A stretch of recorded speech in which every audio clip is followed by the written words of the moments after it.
I'm cutting it off. We've delayed this show too much this week. I don't want to wait any longer. No. Fair point. What's up, Nerf Herders? Welcome back to the show. Seth and Josh here with you again.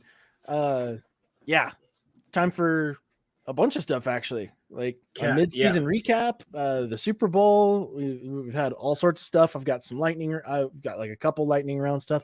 Never ends up being a real lightning round. Let's be real. Yeah, we were gonna record on Monday. Then things got in the way. Then we were going to record on Tuesday, and that was Valentine's Day. And then work got in the way of Wednesday and Thursday and Friday. And then tonight, I almost forgot because I fell down a fucking hole in the ground, and that kind of threw my whole day off. So for real though, too. Like not even fucking around. No, it just straight up happened. Walking down the street, hole in the ground. Okay, but anyway, we're here. We got some stuff to talk about, and we're not going to talk about Ant-Man, which would make sense that we would talk about it, but Seth's a busy man and he hasn't seen it yet. And so, but I suggest that he does see it because I went and saw it, and my most spoiler-free reaction to it is, it's certainly not the best thing that's ever come out. This film's getting shit on from all directions, but I actually enjoyed it. I think I went in with the most lowest expectations I possibly could. I don't even remember what happened in Ant-Man 2, Ant-Man and the Wasp. That movie was so unforgettable. I don't remember anything other than what was in the trailers. This, I feel like they took a leap. I mean, it's a big leap. It's definitely a bold direction from the previous iterations of the Ant-Man saga. But, I didn't care for Thor: Love and Thunder or Black Widow or really Doctor Strange that much, or She-Hulk or some other things that we've gotten in phase 4. Goes on. Yeah, it's a long list for phase 4, and one of the things that even the greatest films did, like Spider-Man: Far From Home, which was very much a good movie, but it was more a good Spider-Man movie than a propelling the MCU forward type movie. I was waiting for the film that would start to give us a taste of what's to come. And I walked out of this film saying, okay, I'm excited once again for what's ahead in the MCU. Not disappointed. So it's not a great film, but I enjoyed it and I would see it again. And I can't say that about a lot of the recent Marvel stuff. So there's that. I mean, I'm queued up to see it. Like as soon as I'm out of my on-call rotation and I know that I can actually sit down and watch the film, it's the first thing that I'm gonna do. Yeah. But yeah, like I'm in the same boat. Like I really want to see something that, like you mentioned, in a movie critic or a bunch of movie critics were saying that Marvel has kind of lost their magic. Mm-hmm. And I've been feeling that too for the exact same reasons you just listed. Like the products that have been coming out have been lackluster with some shines to them. Like there've been I really enjoyed Moon Knight. I thought Moon Knight had its problems, but Moon Knight was really good. Thor is my favorite character in the MCU, period. Specifically for, I mean, coming from the comic side, that was who it was. So I always had hope for him, but Thor: Love and Thunder killed it for me, honestly. Like if that's the direction that they're willing to take Thor in, I don't have any ambition to see him in any future projects. And I was hoping that they were going to kill him off, which was pretty brutal. And I thought Jane Foster was going to take over. I think a lot of people were.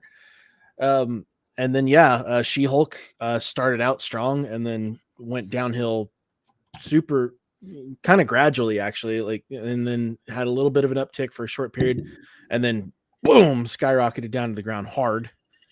Yeah, I need a pick me up from the Marvel universe really bad. So yeah, it's the first thing that I'm jumping into. And I mean, knowing that Kang is a part of it and seeing how he was a really bright spot in Loki gives me some hope. Like this is the guy we were warned about, like over 2 years ago now, probably. Yeah. At this point, when did Loki come out? 2 years ago. Yeah, like June 9th of 2021. So almost 2 years ago. We're getting like a year and a half ago. We get introduced to this, not even to this villain. Like it's because it's not the same one. but it's like which is the even version more that intriguing because we've already seen him, and I this is the version we don't were want to get warned about. spoilers, but he was great. He was great. So definitely interesting. I do have gripes about it, but we will talk about it once you see it. So future show, come back for that. But tonight, absolutely, we're going to talk about Super Bowl trailers that came kind of Super Bowl weekend. We've actually had some decent trailers drop this week that we might talk about. And we were going to talk about The Last of Us. Both you and I have recently finished the game, and you are caught up on all 5 of the current episodes that have dropped. Yes. Okay. Yes, I am. So per your instructions. That's right. I'm like, God damn it! If we're gonna keep on delaying this show, you better be caught up by the time we talk. Very aggressive about it. You were very clear. Shit deal there. Yeah. So what do you want to do first? You want to do Last of Us talk first, or do you want to do Super Bowl talk? Oh, actually, you have some lightning rounds, right? I want to save Last of Us for the end of the show, because I'm gonna have the most like. I don't know. It's going to be kind of like hard not to want to end at that point, because that's kind of like the high point of our show today. Okay. Or a high point, I guess. You want to do lightning round stuff then before? I've got a little bit of stuff, not much. So during my time, something that has actually sucked up a bit of my time has actually been Hogwarts Legacy. I don't know if we want to bring up a graphic for that or not, but there were a huge, like, back when this game got announced, I was excited. Like, I was super stoked because I've never played any Harry Potter games. Like, there was never a game that looked like it would actually appeal to me as far as what would go. And like, I didn't want to play any of the ones that were based directly off of the movies. This one was going to be like your own character prior to any of the events of the films, prior to any of the events of the books, prior to anything from Fantastic Beasts. Is like, cool. This is like away from all of that. That's what I like. I'm into that. Let's give her a go. And then immediately after that, and I'm not usually one to like jump on a stance train or anything like that, but this game, unsuccessfully, I will start out, unsuccessfully got railroaded by Twitter and like a subsect of the LGBTQ community, specifically because it was tied to J.K. Rowling, who has also not been exactly a role model in that side of the culture, specifically around some comments that she's made. And because of said comments, like I don't have quotes in front of me, but she has not been supportive of. She's not been as supportive as they would like her to be. And she's put her foot in her mouth. She's put her foot in her mouth, times. but she's also put her foot down as what her opinion's going to be. And she's not willing to budge on it. Try to step back from a certain thing. She's double downed. So yeah, it goes again to something that I haven't had any reason to change my belief in, is that you really shouldn't be looking up to your celebrities for your social values. And she's barely a celebrity in and of itself. I mean, like, she's not at the forefront of like our media on a regular basis. She's an author. She's kind of in the shadows. You know that. Like, yourself as an author is like, there's not a huge amount of authors that are showing up in paparazzi or anything like that, unless you're catching a bunch of heat for some comments that you've made. But she's got a following, obviously, and she did not endorse a full unequivocal support of the trans or the LGBTQ community. I'm not going to say what she said. I'm not going to dive into that. That's not where we're going to go. But because of that, there was a huge amount of people who were jumping down the throat of anybody who played this game, publicly, at least, obviously. Twitch had its, like, it was the biggest open, like, most played game in history for Twitch on its early release, which is a big deal. Like, that's a big deal. And there were literally people so pissed off about that there were lists online of who was playing it, so that you could support or troll those people. Yeah, it was Yeah. like for the thing that I found hypocritical about it is that people who want to be left to like be themselves and do what they want to do were freaking out on people who just wanted to be just wanted to do what they wanted to do. And like the connection was that if you bought this game or you played this game, you were anti-trans, you were Well, you were against the putting money into her LGBTQ pocket. community. Yeah. Well, no, well, those were the exact words that a lot of like the people who are really spearheading this were saying, is that if you bought this, you were anti-trans, you were transphobic, you were homophobic, all that. And I obviously I don't necessarily agree with that. I don't feel You're like not that's the case. anti-trans, Seth, for playing this. You didn't buy this game specifically to shit on trans. No, my interest in the Hogwarts or the Harry Potter universe is completely separate from any social values that I have. Um, and I mean, it was just like it was just art. Like it was just consuming media. Like it was just like watching a movie or anything like that. And I was like, if that's how it's going to be, then like if we're going to make those kinds of connections just because somebody is making money off of this, is like, okay, well, you can't watch a Harvey Weinstein movie ever again, or you support rape. Mm-hmm. Like you can't listen to a Michael Jackson song ever again, or you are pro pedophile. Like this could go on in a lot of ugly. Like you can't ever use a cell phone again, or you support child slavery. Like there's a lot of ugliness in the world, and this game is not attributed to it. Uh, it was a remarkable game. I will give it that. I finished the main storyline, and I've been doing a bunch of side stuff whenever I have the time, between editing and all that. Like I have been able to play quite a bit. I was part of the pre-order, so I had it upon its early release. I think it's an excellent game. You should absolutely play it. There's not any anti-trans rhetoric in the game, which some people were claiming, which I found dumb, honestly. Like when it's not true, it's just that much more annoying. Like if Mm-hmm. I jumped into the game and you had seen that there was a bunch Mm-hmm. of stuff like that, you'd been like, okay, all right, well now I can kind of see why you guys are out there. But there's none of that. That just wasn't the case. And so I'm not trying to take some sort of crazy political stance here, but like if you want to play Hogwarts Legacy, just fucking do it. Um, like and enjoy it, because it was actually a really good experience. Um, so I do recommend it.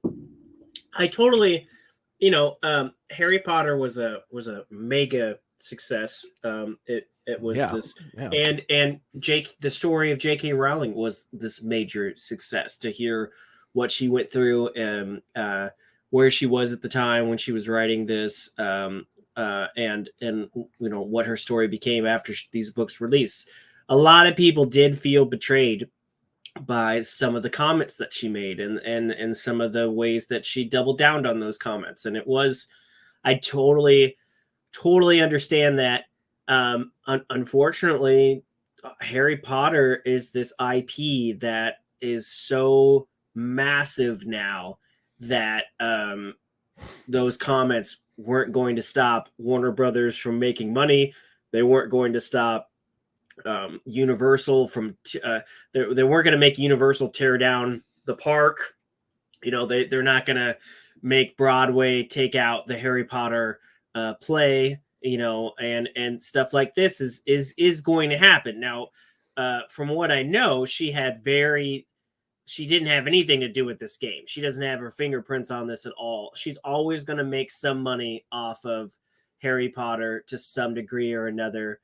But there's a ton of people that worked on this game and put their hearts into this game, and they did not do so because they are in the anti-trans army and Rowling is their leader or anything like that. So I think and what was annoying about some of the things going on Twitch, some of the trolling and stuff like that, some of these people actually were doing it to raise money for trans issues and yeah, charities and stuff like that. And there was a section or there was some trans people that I saw on Twitter that were speaking out for that and saying, stop attacking anybody and everybody who's playing this, because some people are doing it for honorary reasons. And And just because they're playing a game doesn't mean they're taking that stance, that very crazy stance, and you shouldn't assume that of people.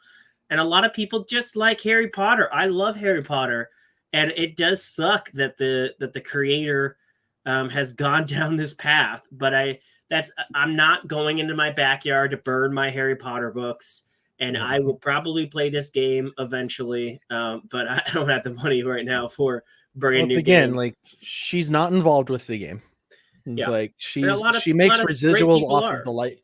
She makes residual off the licensing for owning the franchise, or for having part Mhm. ownership of the franchise. It's like she wasn't involved in it. She didn't write anything in it. Like she wasn't on set. She wasn't a part of Yeah. it. There was a quote from Polygon, which is generally a news source that I don't I don't go to a lot because there's a lot of opinion based pieces in there, which is what we're doing right now. In Sure. all fairness, We're not a news channel. but it says it's likely if you're reading this, you've already made up your mind about Hogwarts Legacy because of Rowling's persistent transphobic activism. The game has become, which I don't think is accurate, fully accurate. Like the way that that's worded just makes it seem aggressive. The game has become a central pillar in a culture war to determine transgender people's right to exist. That's the part that I don't think is true. Like it's not. Like when there's a trans person who's fighting for their right to exist, Hogwarts Legacy is not a part of that battle. That's like you can let that shit fucking go. That's a little extreme. Yeah. It's like I think everybody has political policies that are laws that are being put in place to stop them from being able to do what they want to do are probably their main concern. I think it's perfectly fine to feel betrayed by the things she said and to have an opinion on her, but don't take it out on people playing this game. I mean, unless you come across a Twitch stream that is literally just screaming transphobic things at the camera while playing this game, I would doubt that the majority of people who are playing this are doing it specifically for that. In fact, I cannot imagine there's a bunch of people that don't even know that she said those things because not everybody is plugged into Hollywood like people like us are. So don't attack people just because they're playing a game. That's just not cool. It's just not. I think the people who would be getting on Twitch and like they're absolutely a subset of people who bought the game and are playing the game publicly and outrightly connecting it to anti-trans stuff because they're getting a rise out of people. Sure. That's getting them attention. Attention is very valuable in today's society, in today's culture. Yes. So there are absolutely people who are doing that, but they would have been doing that regardless of the game media that they were provided. Right. Like they were probably dicks before Hogwarts Legacy came out. I don't see Hogwarts Legacy I don't see Hogwarts Legacy turning anybody anti-trans. Yeah. That simply isn't the case. That being said, I will say, like, if you are a trans person, you have the right to exist. Like, I'm not, by my playing the game, my main point is that a video game is not making anybody anti-trans with any real intention, especially when the person who you were angry at was not directly involved with the product at all. And the response that you had mentioned before, where people were taking money from people who were donating to those streams while they were playing the game and donating them to stuff like the Trevor Project and other trans charities, that's the right move. Sure. Like if you're worried about the money that's going in, it's like put more money into opposing that view, and then you've won. Mm-hmm. And then you've also turned something that everybody is posing as a negative into a positive. Yep. It was like, and there was a line in here that I wanted to quote too, because Polygon did make a clear point here. It's like, it's clear that Hogwarts Legacy is in part an attempt to position Harry Potter as a franchise that does not need direct involvement from Rowling. And I think they've been trying to do that for a while. Yeah, and I think they were successful with this game. I think that Warner Brothers and Portkey Games did a great job with this, and like involved themselves. Like it's kind of like the Star Wars side of things, It's like you want to make sure that they can create stuff without the original creator there, who made it a beloved thing, and they did a great job here. What else do you have for lightning round stuff? Well, I mean, I guess it was. We've got. I guess it kind of ties into like the Super Bowl stuff that we're going to be talking about, or at least one of the trailers. But Zack Snyder's Justice League was trending yet again on Twitter. What now this time? Well, no, it's just people wanting to see more out of his universe, essentially. Um, Oh and well, because of the Flash trailer, because it definitely feels like it fits in with that. I'm yeah, sure. yeah. Oh, like when any DC news gets announced of any kind, he has ended up trending. Of The course. fans are trying very hard to make themselves heard, and this was something. And I thought it was interesting because this is to bring up in this show because it was something that we talked about back when the HBO Max announcement was made that the Snyder Cut was actually going to show up on that platform. Is that if this was to be released, and this was a fear that a lot of people had, is that whenever the fans want something out of the DC universe now, they're going to scream their heads off until they get it, and that seems to be what happens now. And I just thought it was kind of funny because I don't see James Gunn or the DC universe buckling at all. Well, And with the trailer for Flash, I almost said Flashpoint because that's kind of what it is. yep. When I saw the trailer for Flashpoint, I was like, okay, all right, yeah, they're not buckling. This is going to, and as James Gunn said, this is going to reset everything. But yeah, so But that doesn't stop on people Twitter again. wanting it to continue somewhere else. There has been a whole thing to Yeah, sell. that's what I was going to bring up. Netflix. Yeah, and I saw that. And while it's intriguing, I think at this point, even everybody on the screen is kind of done with that. I don't know that Snyder would guys. I was one of the biggest people to release the Snyder Cut. We got it. For the love of God, we got it. Now, and from the, and we'll talk more about it, but from the looks of it, Flash is wrapping things up in a nice bow. Let's just be happy for what we got, guys. There's got to be more stuff in the future, but there is no way in hell that Warner Brothers is going to sell something like this to Netflix and then be competing with another streaming network for who has the best DC content. It's just not going to happen. Good job being creative, but it ain't happening. And then the only other thing that I want to bring up, I just thought it was kind of funny. I want to get your reaction to it. Apparently, Sierra Mist, the soda, was discontinued by Pepsi. Yeah, it's now Starry. Mm-hmm. Which I just thought it was hilarious. No, I haven't. I haven't had soda. Behind, but yeah. Well, I haven't had soda in like 6 months. So I mean, good for you. I saw it at the store the other day, and I got a bottle of it.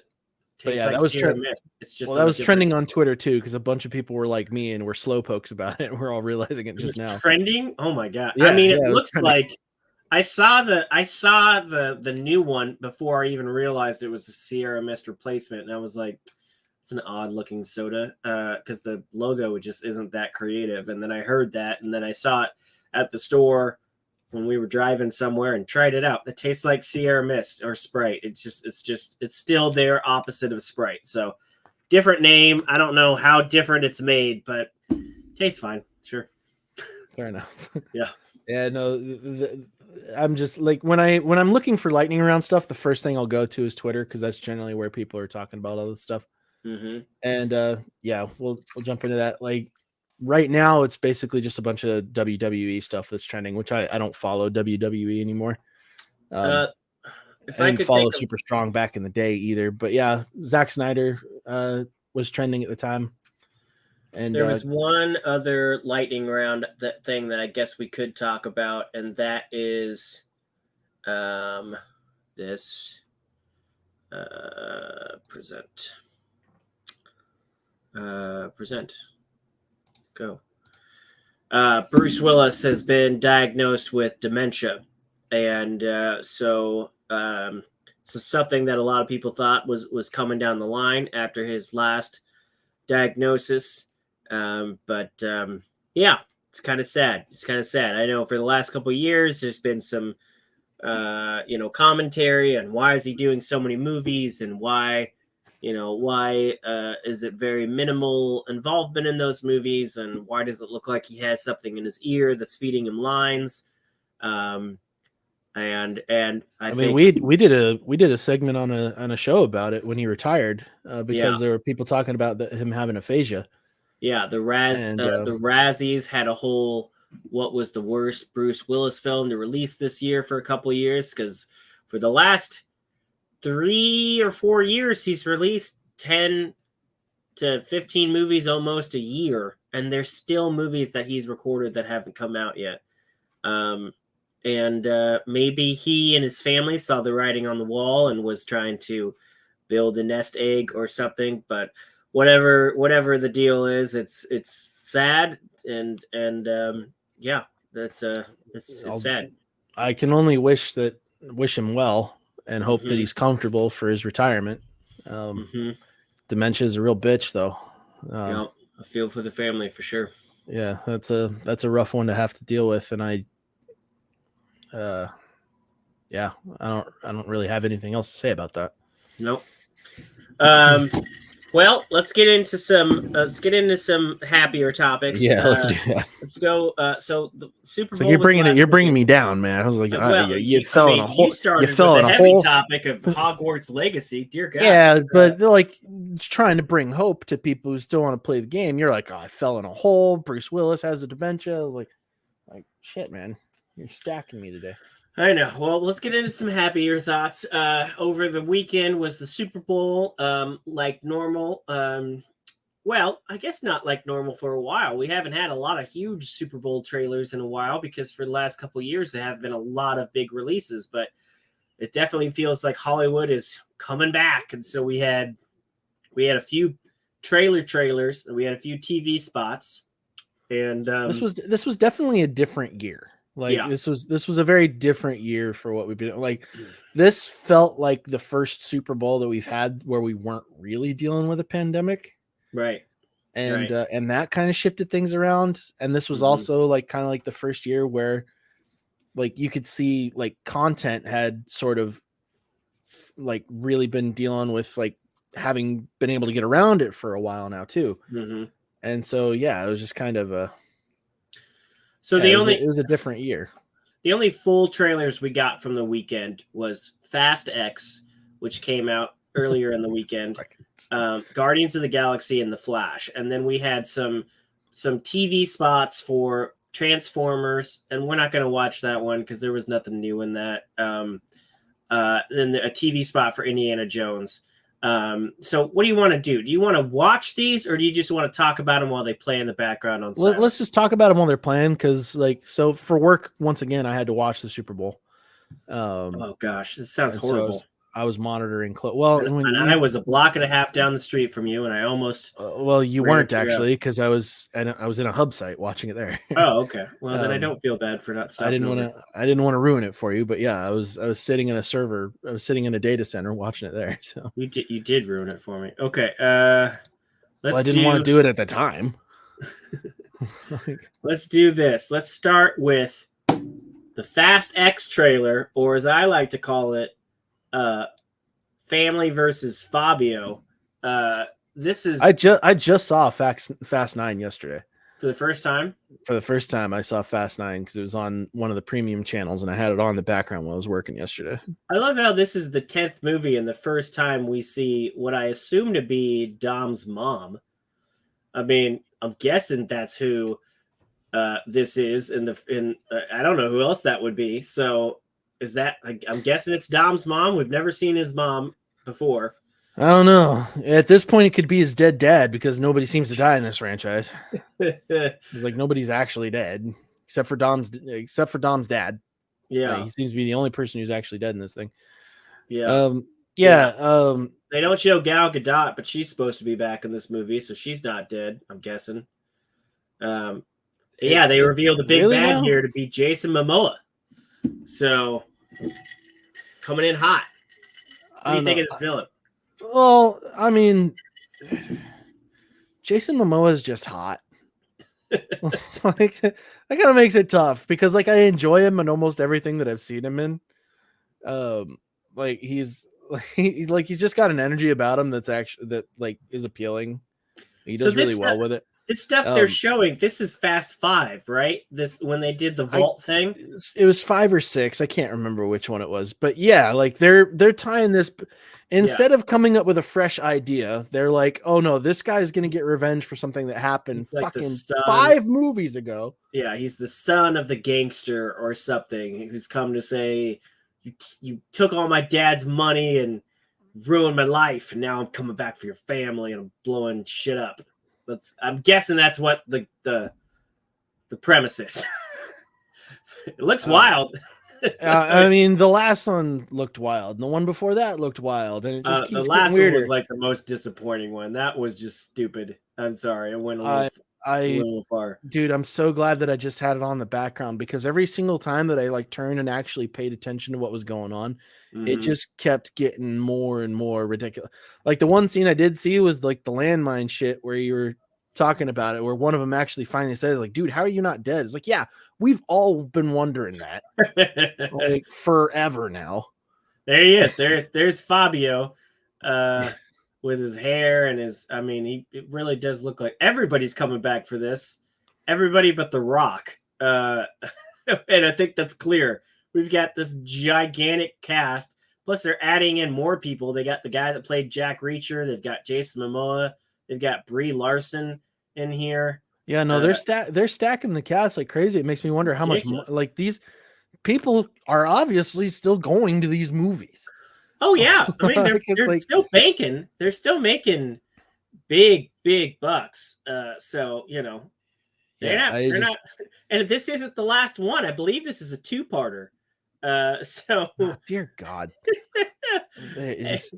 And Denzel was even talking about how he wants Robert Downey Jr. to be the villain for the next one. And I'm like, how many more of these you got? Denzel? Or Vin Diesel? No, Vin Diesel, not Denzel. Okay. I was like, is Denzel in this now too? Like I didn't see that. For all we know, he could be. But you know, this one doesn't look crazy like they're going to space this time. No, this one isn't as ridiculous. It looks like they're trying to make it more about like cars and shit. That car did not just blow up upon impact, but they're not. Doesn't look like they're going to space. When I saw this, hold up, I want to replay that. When I saw this, I could have swore that thing went into his bicep, and I'm like, oh my God, he's gonna pull it with his bicep. I mean, just the trailer itself, I'm just like, this is ridiculous. Like, I can't.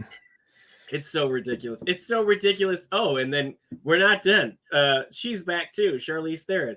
They just she didn't die, so yeah, I mean, every reason to believe. Like, and I'm pretty sure Gal Gadot is back as well. So, if Gal Gadot shows up in this now, it's just like, you know what? Nothing matters. We're a comic book series now. It's like nobody dies. Nothing matters. We got your money. Ha ha. Here you go. And from what I've heard, that's what it feels like at this point. The chances that Paul Walker's character is back are high. Apparently, they're even bringing that back. So well, he showed up at the very, very end of the last car one. did. His car did, but his still, face didn't. Like, and this time they're not rush. They don't have to rush it like before. So it's like we've got another bald dude making as many movies as he can before he gets. Yeah, listen, I can't hate on Fast. They're here. They're here. They've made it this far. They're still making money. I mean, how many other franchises have made 10 films and are still profitable? It's insane. What is up? Here we go. Derpy Entertainment. Hello, fellow horny men. I'm here for the Bears content. And then he said the beard content. Okay. Yes. Right. So that's fair. All right, fair. We're good. Fast X, the one with feminism. Oh my God. Just because Brie Larson is in it doesn't mean it's feminism. Jesus. Okay. Let's talk about Indiana Can't help Jones. but find that funny though. Every time somebody makes that joke, I'm in the same boat though. Let's talk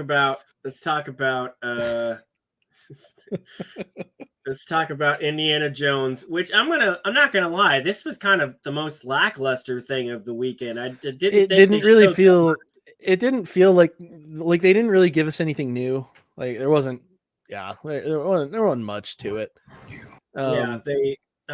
We get a little more scenes that we didn't see the first time, but a lot of the stuff that we did. So Yeah, some it was a people lot think of this is a time travel movie. I don't think so. I think there's clearly some flashbacks because they got the de-age wrong him a got the lot. wrong border going on here, partner.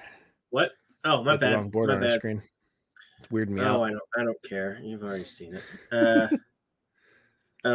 He's got some de-aging stuff going on here. Right there, he's definitely younger. Um, he says things like, "Are you still a Nazi?" So I think this will be like jumping back and forth between, the past and the present. I don't Yeah, think it's actually time travel, but looks interesting. What do you think of this? I still don't like the title. Nobody Dial of does. Destiny still sounds stupid to me. It does.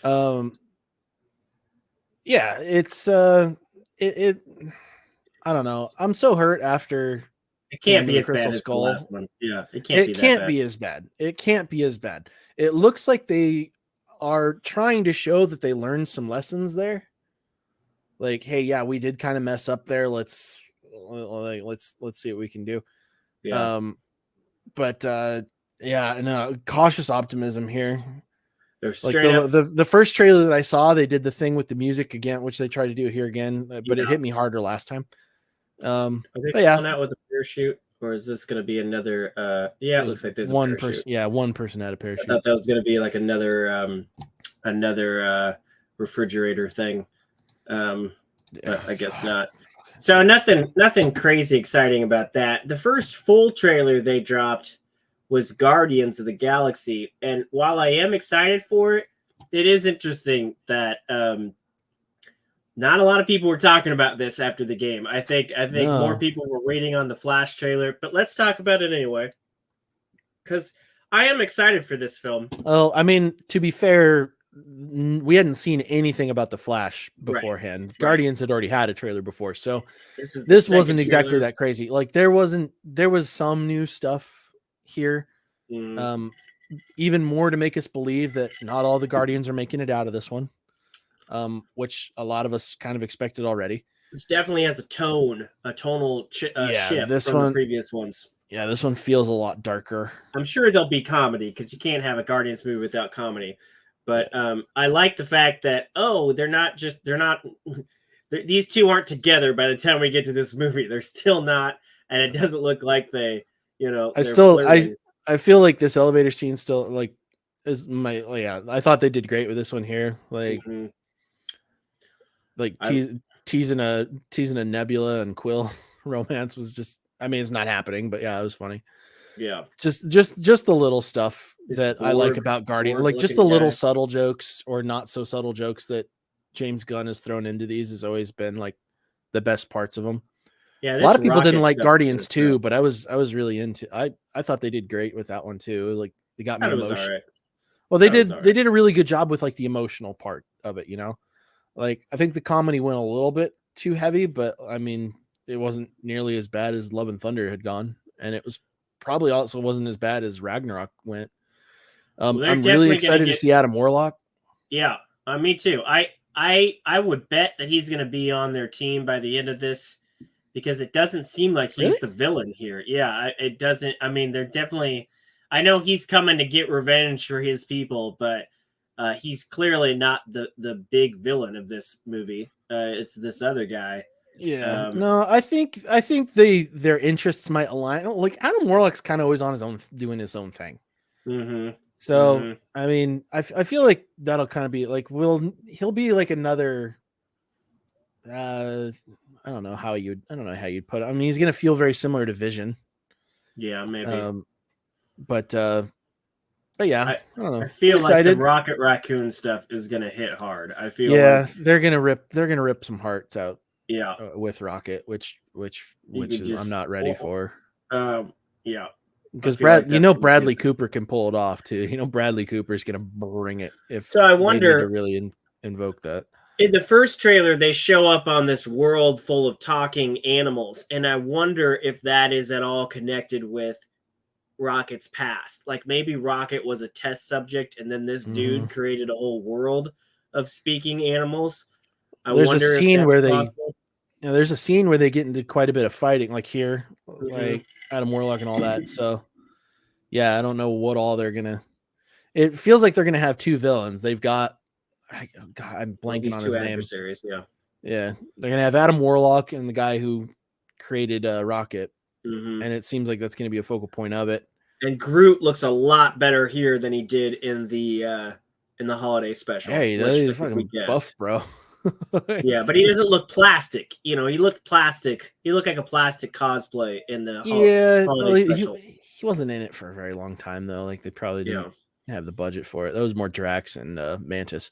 Speaking of Uh, Drax, he's wearing a lot more clothes in this, and I know he said that he was getting tired of being the shirtless guy, and so it's he's hard to definitely, dude. It's hard to maintain a body like that. Hard to yeah. maintain a physique like that, especially when you're getting older. He's getting up there. Like, I mean, he's not like Dave Bautista still looks like a fucking god, but Right. But um, you know, even, I'm sure it doesn't matter if you look good underneath the shirt. I'm sure it gets annoying always being the topless guy. yeah, you don't want to Like get that. typecast. I think is what he was saying. Like he wanted to do some more dramatic roles. Yeah. Like I think I'm pretty stoked to see. Like I was a little bit sad that we didn't see at least a teaser for Dune, part 2, but I feel like That's far Dave enough out. Bautista's character is really gonna get a lot more time in that one, I agree. I agree. and that'll So be part of those roles that he was talking about. I'm excited about this. I think this will be good. This is Mhm. James Gunn written all over it, and even though he's with the DC side of things now, I feel like he probably put his heart and soul into this. This could be the last Guardians film, or it could just be the last one for a while. There's nothing that says he can't come back and do another one. So, Well, especially it's since he's well, only a 3-year I contract with DC. I think him being in charge of well, depending on how DC goes, I guess we'll see. If we get an announcement for another Guardians before all the DC stuff is done, we'll know that they aren't too happy with him. That's probably the case. I can see Free them says like he's doing excited for another. this. I can see them doing another Guardians movie with more Guardians because this group of Guardians in the comics is not the only subset of them. There's a lot. Sure, sure. So yeah, they could go with another. They could branch out with another group. All right, so that brings us to the big one of the A big evening. one. The one that a lot of people are like, man, this better look good to get me excited after all the controversy and behind the scenes and delayed stuff and we have the trailer with the opposite of feminism. We have the one with dude who assaults women. yeah, and a lot of other stuff. And a lot of other stuff. Now everything has been we're not going to go into the I kind of looked up where all the cases are. A lot of things have been dropped. He's working on himself. Oh, yeah. He's on massive probation right now. I am certain that he has a team, that Marvel has a team or not Marvel, DC has a team dedicated to keeping him out of trouble until this movie comes out. But let's talk about the trailer. The trailer, in my mind, looks like a damn good movie. The trailer is excellent, man. The trailer knocked it out of the park. They did a great job with this trailer. Yeah. And if it had if Ezra Miller had not gotten into any trouble beforehand, people would be losing their minds to see this movie. People already are. Yeah, and it kind of goes back to the thing we were talking. This is going to bomb. I don't think it's going to bomb. I think there's not enough people that know about all that stuff. But also, that stuff was a year ago, and it'll be more than a year by the time this movie comes out. I think people are going to see it. I'm sure it'll keep on coming up every time somebody talks about it, but I'm certain this movie is going to make money. It kind of goes back to that same thing that we talked about with Hogwarts Legacy. It's like just because like a person involved or not involved was in some shit, like you can't, like there's so many people that worked on this movie, and so you can't really take away from those experiences just to bag on something like this. That's Batman, and the fact that they're bringing back Zod. This is why it feels like it's capping off the Snyderverse, because we're going back to the first Snyderverse movie. So yeah, that was like this was the part that I was like super excited about those, because I really want to see them do Supergirl well. Mm-hmm. And so seeing Kara was like super. It was like out of all the characters in the DC universe right now, she's the most intriguing to me at the moment. This version of her, because this is apparently also the version that they're going to go forward with future DC No. content.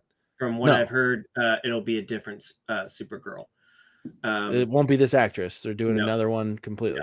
Yeah, which is kind of sad, and that could change because they haven't started filming. But from what I've heard, this will end in a reset. So nothing from this movie is going forward.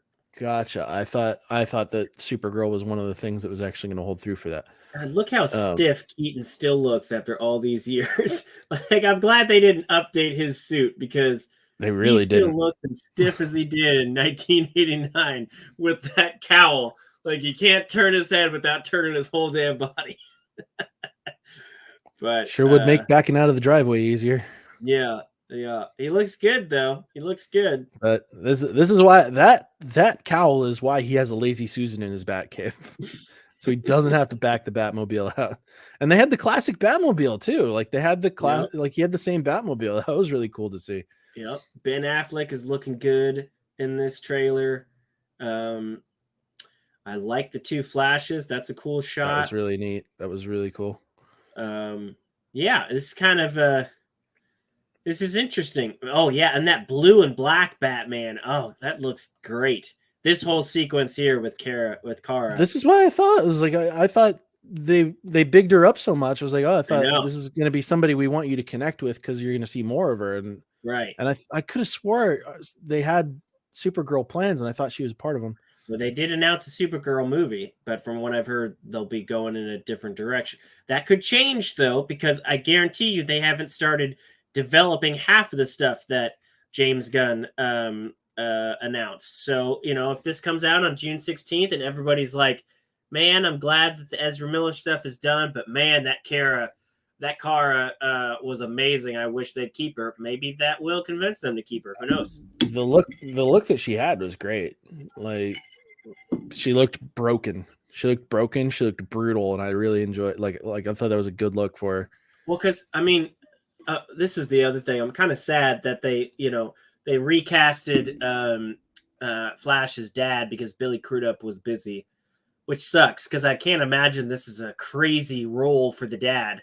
And Billy Crudup, I loved seeing him in Justice League, but they did recast him in this film. But well, he's quite a bit younger in that, and quite a bit younger, and in another universe, perhaps. So right, so maybe that's how they can say it. But this is supposed to be a reset thing, and so I could see this just being an end to the Snyderverse, and then something happens where it opens the door for the new DC content coming our way. But it does look cool. I love seeing Ben Affleck back in this. I don't know how crazy they'll get because I heard there's a chance of another Batman cameo. They're gonna keep any details about stuff like that incredibly close to the chest. Yeah, incredibly close to the chest. I'm just hoping that we don't see Jesse Eisenberg in this movie, but we probably will. We probably will. Yeah, I do. So this is the thing. So this is no, it's loosely, but I know they're taking things from Flashpoint and other things. So in Flashpoint, I believe the story was Superman, instead of landing in Kansas, like landed somewhere else, and then they basically put him in a hole and experimented on him. And when he finally got out, he was this decrepit thing, very much like what we see here with Kara. So until he, got to the sun and then eventually healed up, but he was just this skinny, decrepit thing. And so it looks like they're just doing that, but with Supergirl instead. And I'm sad that we won't see more Henry Cavill, but it does Supergirl looks great. So, and even though this is a different director, it feels like it belongs to the universe. I wonder what Henry Cavill is going to be involved with now, because he's not going to be involved in Superman. Nope. He's dropped out of being Geralt of Rivia, and haven't really heard too much about what else he's doing right now. And I'm kind of like, all right, wait, like, well, they announced Warhammer. Wolverine, Warhammer, which he could not be more excited about. Sure, no way he could not. He's a big Warhammer player, so. And there's he was in the running for Superman before, and he didn't get it, and then he got it. He was in the running for Bond before, and he didn't get it. Maybe he'll be in the running again for Bond. Who knows? You know, I mean, there's a lot of things that Like that he could man carry. will not I'm have a just. problem getting a role. It's just like it's a question for me because that man can carry a fucking franchise. Yeah, Like, they and did I'll announce what follow his with him. next movie is, and it's a true story about how um I love how we're not even talking about the Flash anymore. It's a true story about how Winston Churchill teamed up with the guy that wrote James Bond to create like a Secret Service type group, and he's going to be in that movie. Okay. But he won't be hurting for work. But No, but yeah, I'm this looks talking good. more like franchise level stuff because the Mhm. demand for him is going to be there. Like he's one of those carrying stars. So they're suggesting you read. This is what I like that DC's been doing lately. When they end a trailer, they give you things to read that might help you quicker understand things, you know, or If might, you you want know, to, like, if you yeah. want to go in blind, yeah, definitely avoid that. So I like that. I like that. That's cool. The new 52.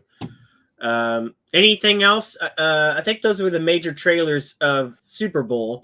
Yeah, I yeah. know there were some other ones that came out this week. Like we got a really good trailer for We got Tetris. we got some TV spots for some stuff, but nothing major. And you've already seen Ant-Man, so the TV Yeah. spots for that doesn't really matter. Did you But see yeah, the trailer for Tetris. Tetris? Yeah, Tetris looks good.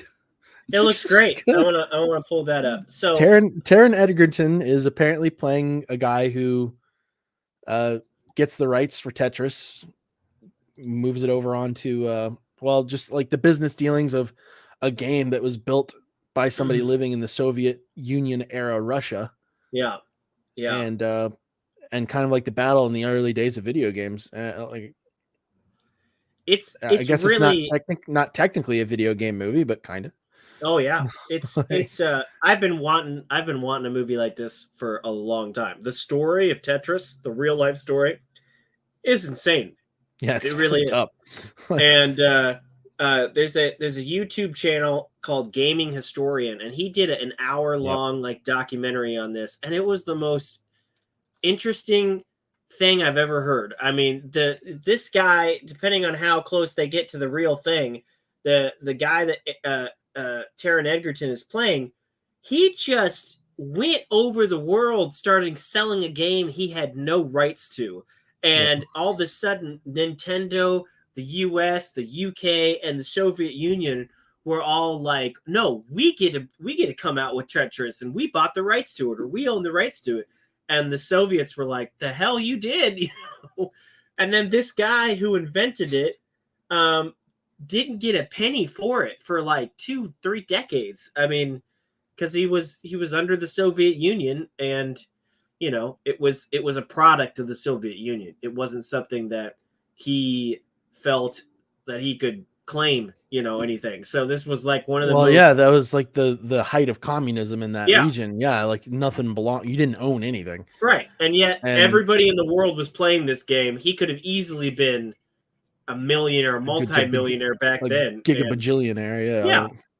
you know, so I can't wait for this. I think this will be And great. it's another win for Apple TV, which has been putting out some like a lot of the Killing it. recommendations that you've been coming up with have been coming out of Apple TV too. So Yeah, it is. I mean, yeah, they're bringing it. They're bringing it with the series. They're bringing it with the movies. They're kind of like what Amazon Prime used to be. Like Amazon Prime, more people are watching it now, but for a while there, they were putting out gems, and like just nobody thought to watch TV off Amazon Prime. And now, uh, you know, and if that was exclusive, Apple TV is that much more exclusive, and they got, you know, they're the only ones that have as much money or close to as much money as Amazon. So, you know, they're not breaking the bank to make fair these point. shows, but Fair point. they're putting out some gems. So good for them. I can't think of any other trailers that came out recently this week except for that one. But Nope, that was pretty much the end of my interest in the world as far as all that went. Like I spent the rest of my time trying to get caught up on Bad Batch and Last of Us. yep. So Well, and speaking of, I didn't get caught up on Bad Batch because I kept on having a bunch of issues with Disney Plus. So I'm only like 5 or 6 episodes into that one. We're I'm up to only like a 9 couple now. episodes into Bad Batch, and I watched the first episode of Picard. And those are the only other shows outside of The Last of Us that I've been watching lately.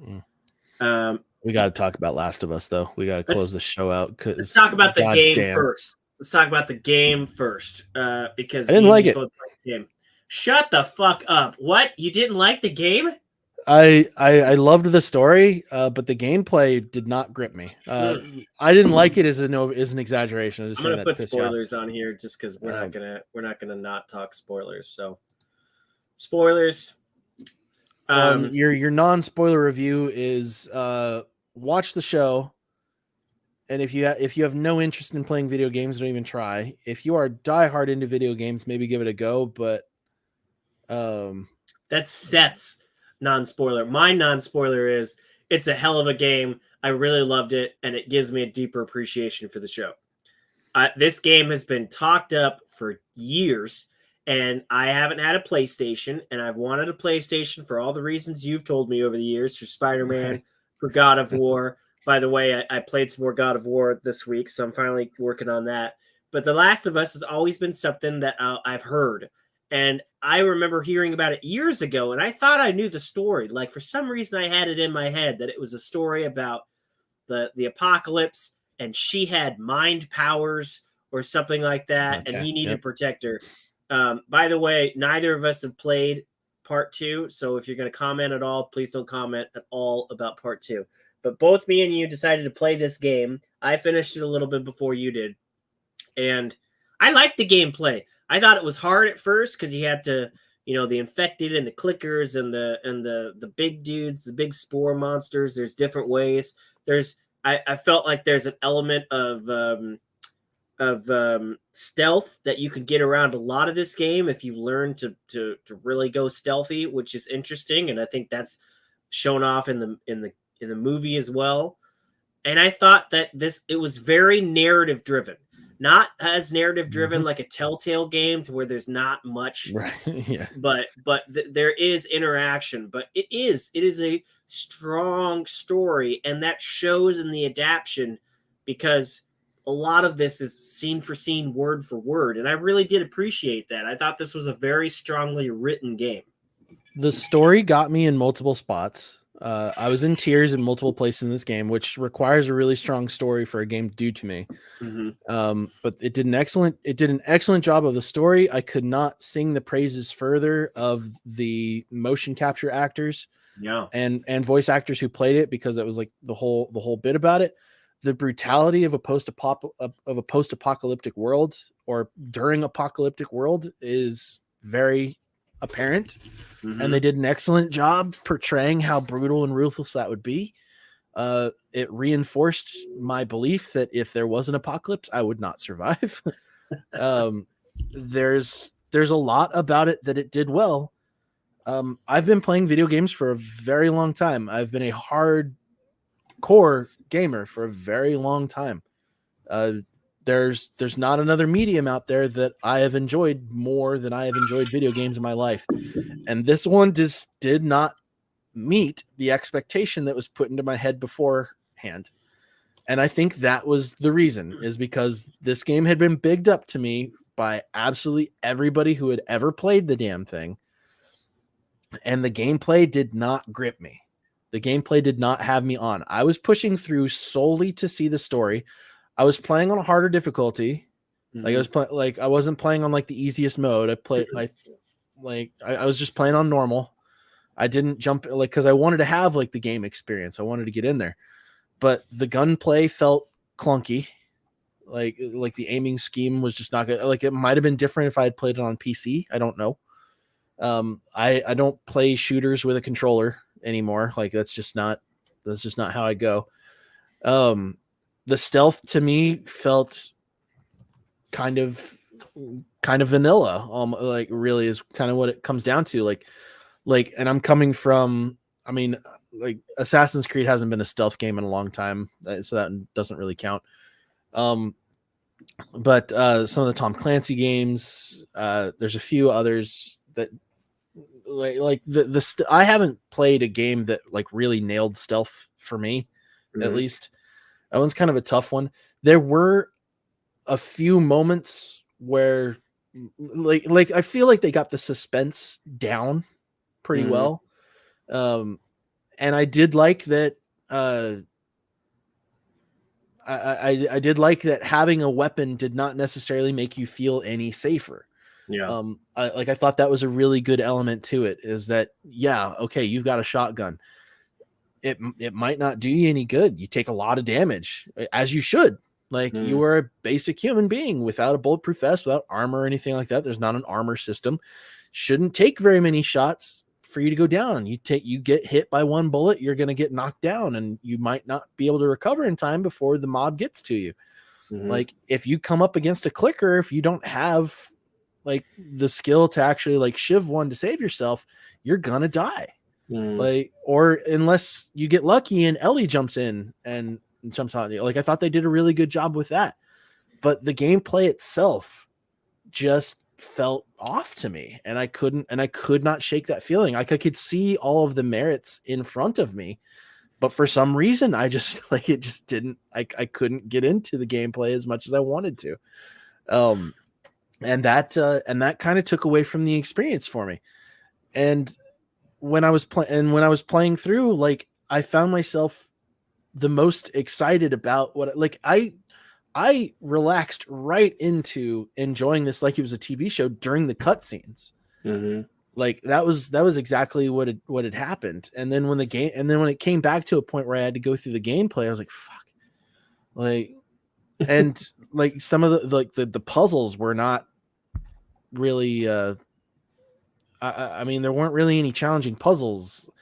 The mechanic of carrying around a ladder, like, you do that multiple times, and they didn't really get as creative with it as you would have thought. Like, I don't know, like, there was just like it didn't wow me, because it had been blown up so much for me. Like, so many people had blown it up so big, and it just didn't live up to that hype for me. I think if I had gone into this game without any of that, like, if I had jumped into this game without anybody telling me how amazing it was or anything like that, I feel like I probably would have had a completely different experience. But I walked into this thinking that my mind was going to be blown, and it was blown away by the story, but the gameplay just wasn't quite there for me. Well, and overhype is a thing, and you also do play a lot more games than someone like me. So I enjoyed the gameplay. I felt like I was actively participating in a movie storyline. I felt like I was intrigued in the story and intrigued to continue the story. I think I told you this before. I've never really been one to collect things in games. You did mention or I like to just go and shoot and run and continue on. I don't like to stop and search for things.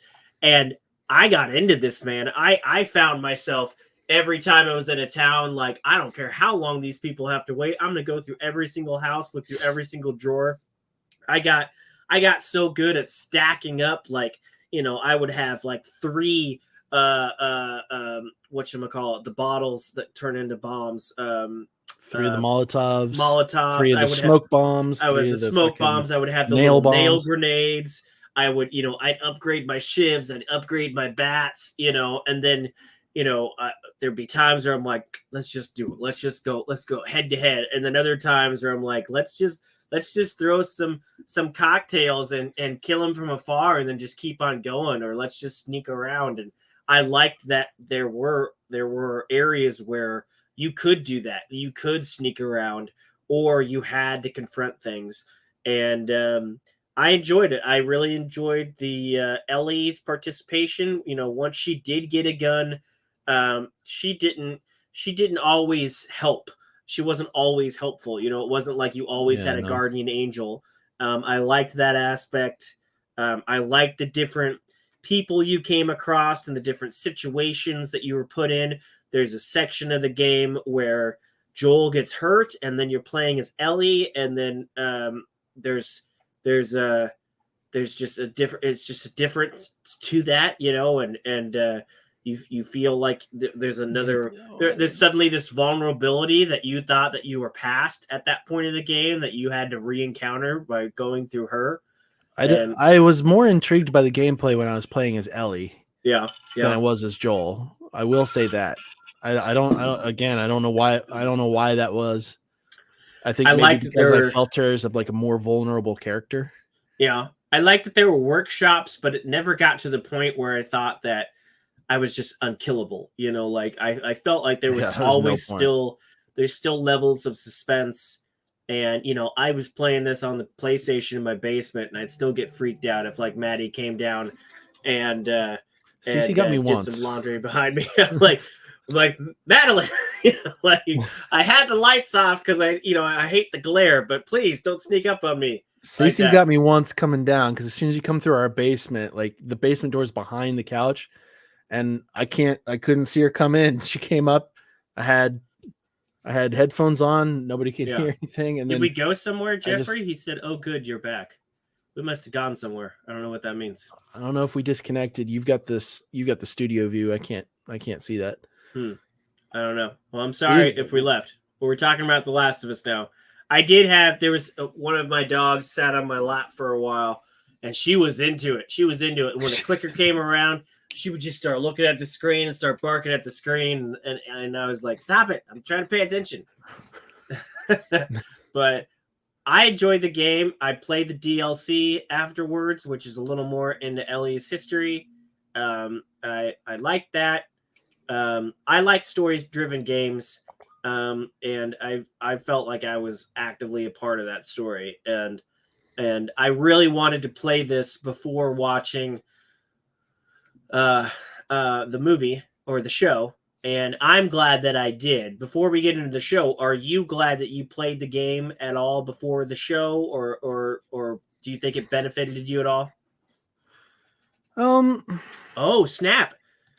It says your stream was cut for copyright or something like that. Probably one of the trailers or something. Okay. So yeah, probably shut us off because we were watching trailers. That's interesting. Huh. That's interesting that it'll just cut our feed now. But it puts our feedback on. Interesting. That's Maybe yeah. it just I like muted us for a while. You'll have to look at that on the back end when we get was to like, stuff. yeah. Jeff, you're gonna have to tell us if we lost, like, you lost video, you lost everything, or you just lose audio or something. I don't know. Well, we must be back if he's commenting now. Thanks for letting us know, Jeffrey. That's weird. That's weird. Well, it's kind of a tough question, like, because I can't really go back and imagine what it would have been like without it. You know what? I think there would have been a benefit to me not playing the game beforehand, because then I wouldn't have to.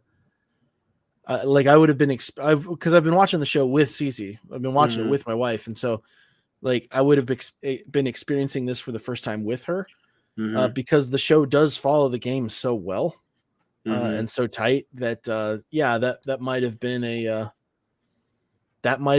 better way to do it. But at the same time, like, I can also see, like, knowing what's going to happen beforehand is a good thing, because then I get to like look and hope that she reacts to it the same way I did the first time it happened. And see if she gets emotional in the same place that I did.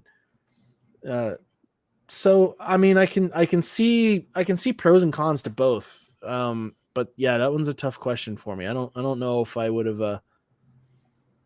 I don't know if the show would have been any better without it. I don't know that the show's any better with it.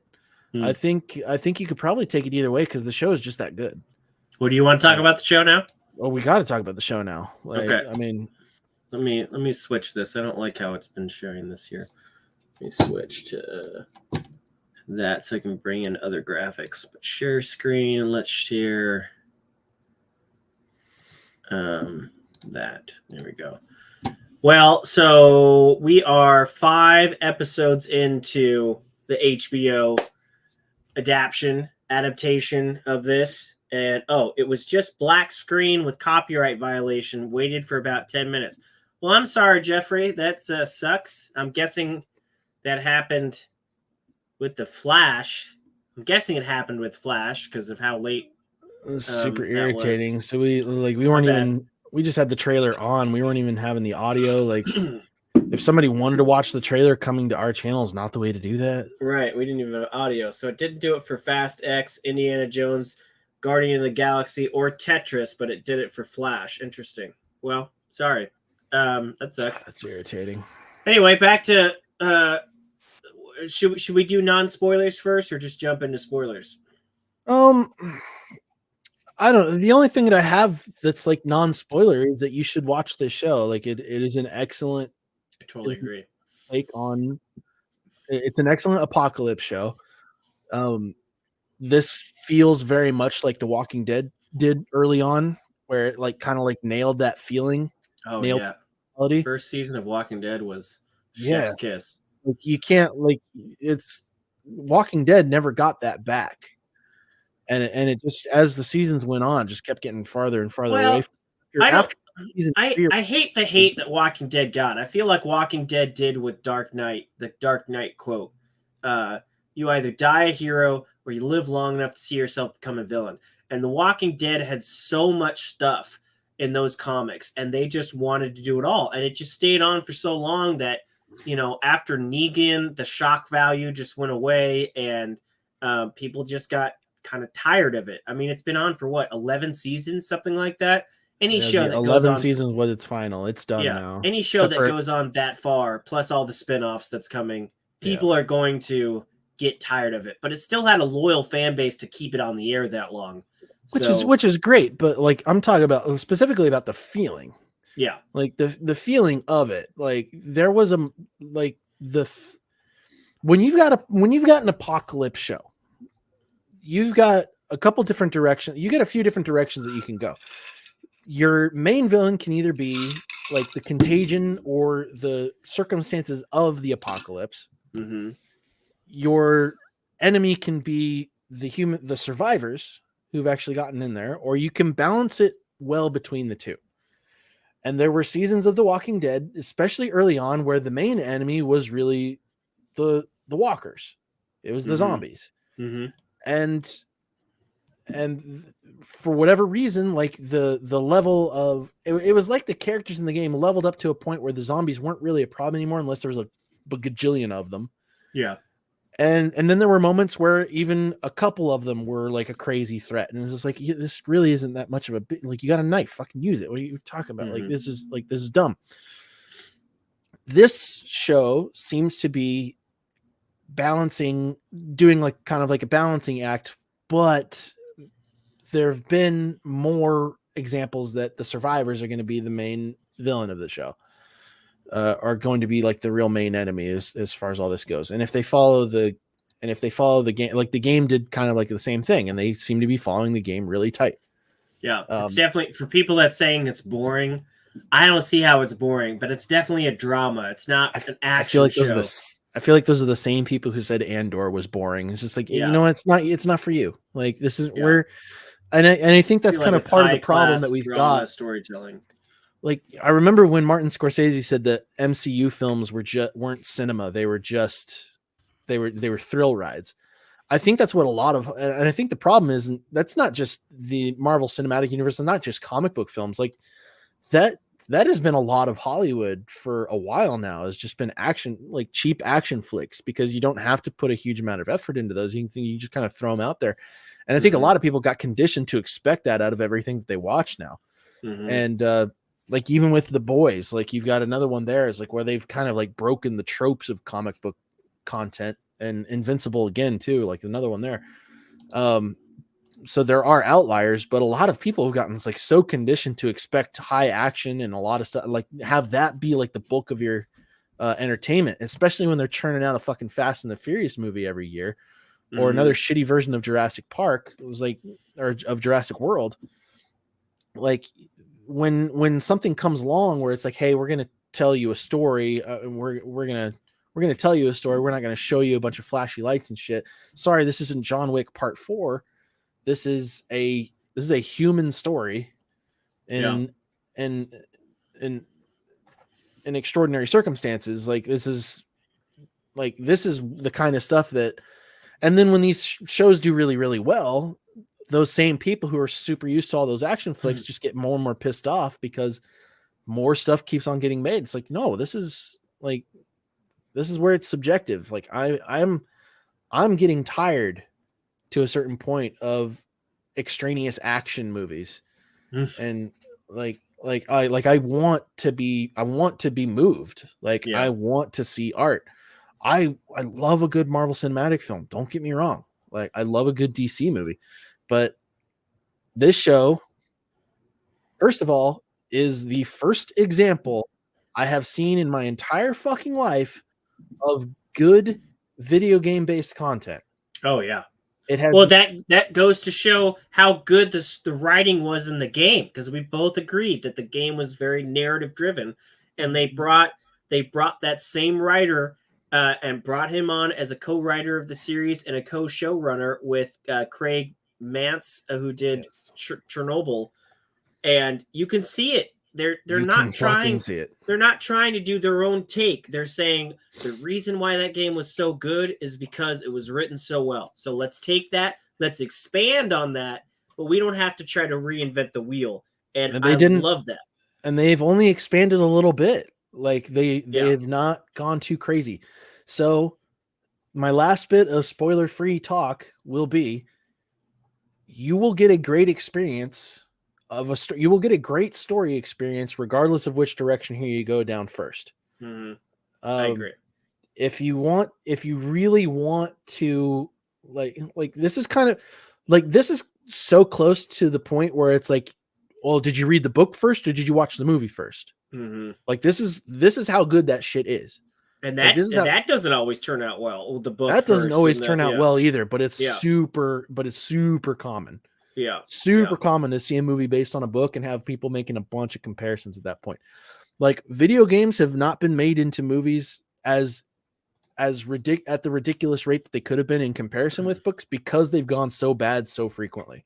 Mhm. And because video games back when they really first started getting into them were not as in depth with the writing as they needed to be in order to like hold the caliber that this show is actually now doing. Yeah.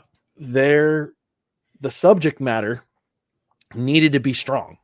Yeah. There's a lot of video games where it's super strong, but again, I think that the reason that this has survived so well is because the gameplay was not the core element of enjoyment out of the game. It is the story. Like Jedi Fallen Order is another game where I feel like it has to be a game. Mhm. Like it has to be a game. It's a close contender, and I feel like it could probably be done well. But if you tried to make a show out of Jedi Fallen Order, I don't think that it would be as successful here, even though there is an incredibly strong narrative. Like there's a really strong story and the writing's really good. The acting's really good. The gameplay and trying to make you feel like a Jedi was like the main thing that they were trying to do. Yeah. Like that was the main focus of that was to tell a good Star Wars story, but really make you feel like a Jedi at the same, was like that. They had to nail that. And a lot of the focus went there. And personally, like if you've been watching the channel for a while, I think that they nailed that. But that is an example of a game that I think should stay a game. God of War is an example of a game that I think should stay a game. Now I know that they're trying to break that rule right now. Mhm. I know that there's God of War media content in the works. Like you can call it a praise, you can call it a dig, whatever you want to call it. But I think that the Last of Us game was perfect for a show or movie adaptation. It was absolutely perfect because without having to, like, you're seeing little bits and pieces of like gameplay oriented things in there. And even a couple of the video game voice actors are showing up. Or at least one. Like I recognize one right off the bat. There's probably more, but I've recognized There's a one. few. Yeah. Like I recognize one's voice immediately. And I looked up there've been a couple others. But yeah, it is towing that line perfectly. Yeah. Of being like, this is and it's setting a high bar. This is the first video game adaptation on a screen that has actually been good. Well, let's get into why it's good. Let's put on the spoiler thing. We don't have to break down each episode because it's 5 episodes in so far, but I think one of the expansion parts of this show that's good has been some of these openers where they go back in time before the apocalypse. This is how the first episode started, with this talk show from the 70s or whatever, and it was brief, but I really liked it. It gave you the it set itself apart from normal zombie movies or zombie content from the beginning. They're like, this is how we're different. It's not bacteria or whatever. It's Yeah. fungi. This And wasn't like a freak accident. Like this could Right. happen. And I liked how, the one guy is talking about it. He's like, I'm not afraid of pandemics, which is interesting after we're just getting out of one. I'm not afraid of Yeah. viruses. I'm afraid of fungi. And the other guy quickly shuts it down and says, there's nothing to be afraid of. This could never possibly happen. And then he says the one thing that resonates with anybody that believes in climate change, and that, well, What what if it if the got just a world little got warmer? Yeah. And I was like, oh shit, they're playing that. You And motherfucker.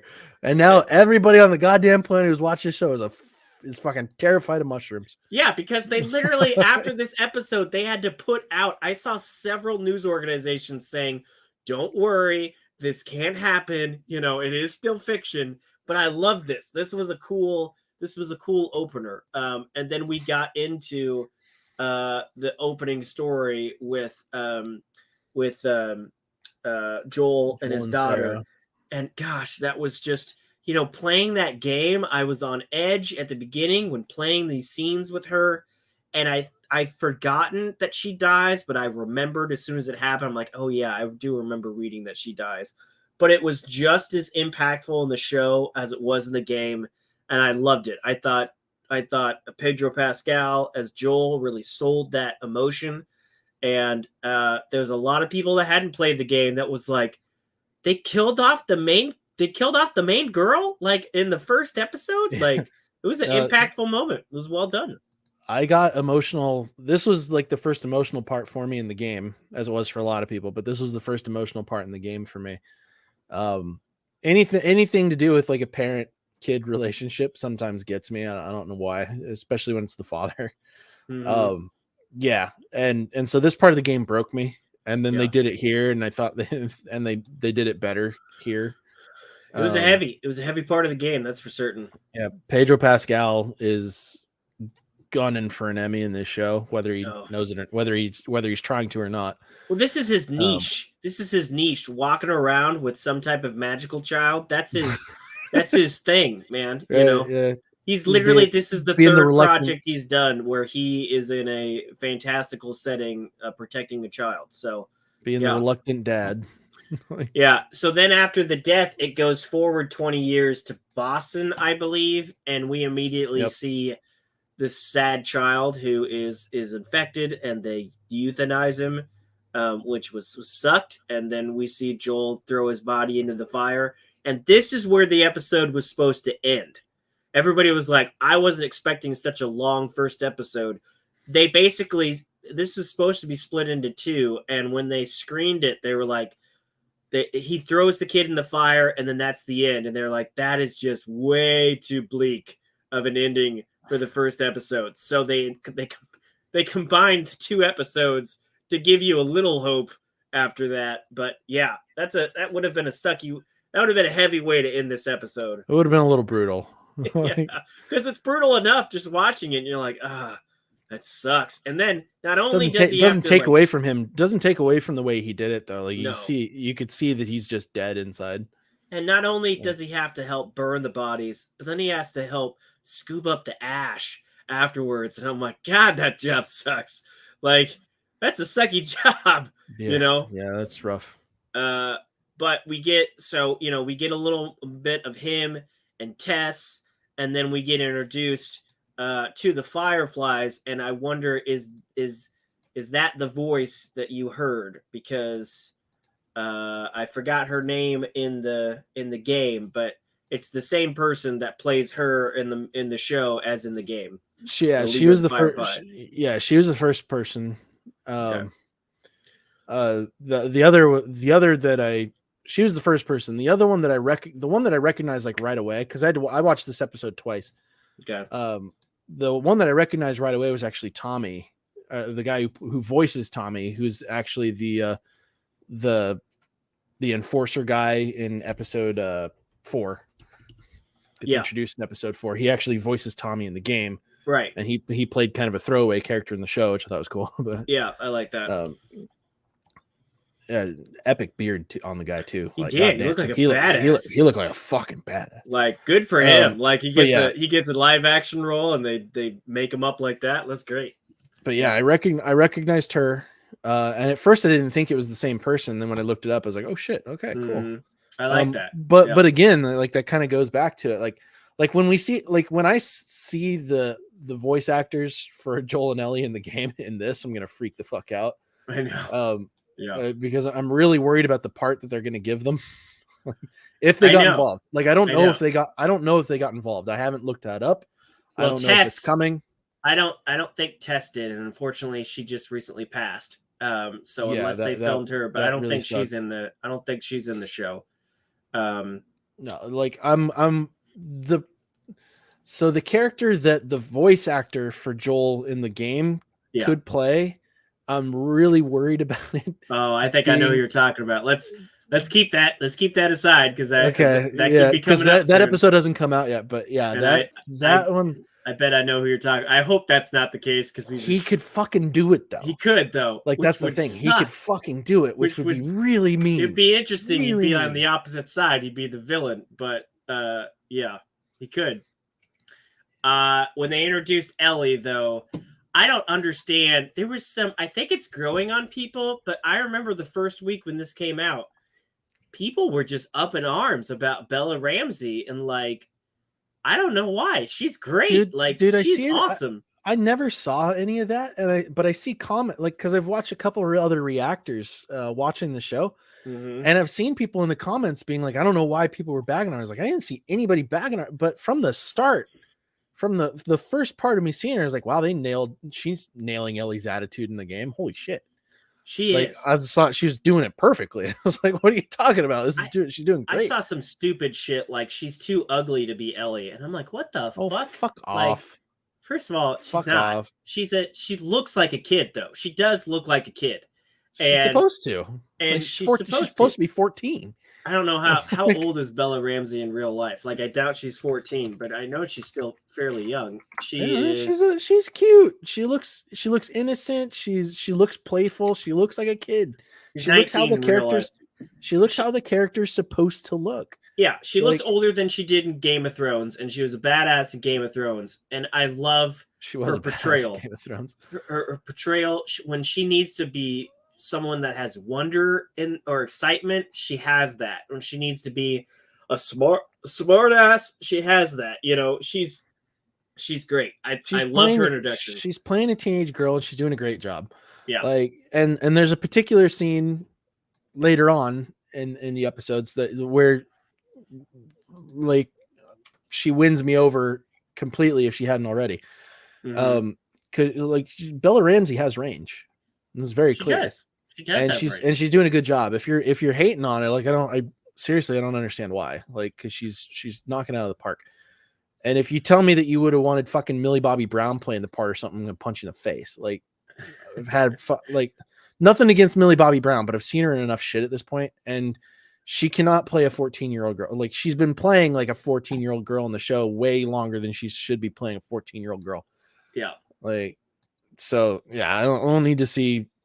Yeah, just because we're allowed to have more than one popular teenage girl actor who can play these parts. But going forward in the second episode, we get more of them on the road. I really like the actress that plays Tess. She was in Mindhunters and Fringe. I'm blanking on her name, but I thought that was where Cece recognized her. Actually, was from Fringe too. She brought that up.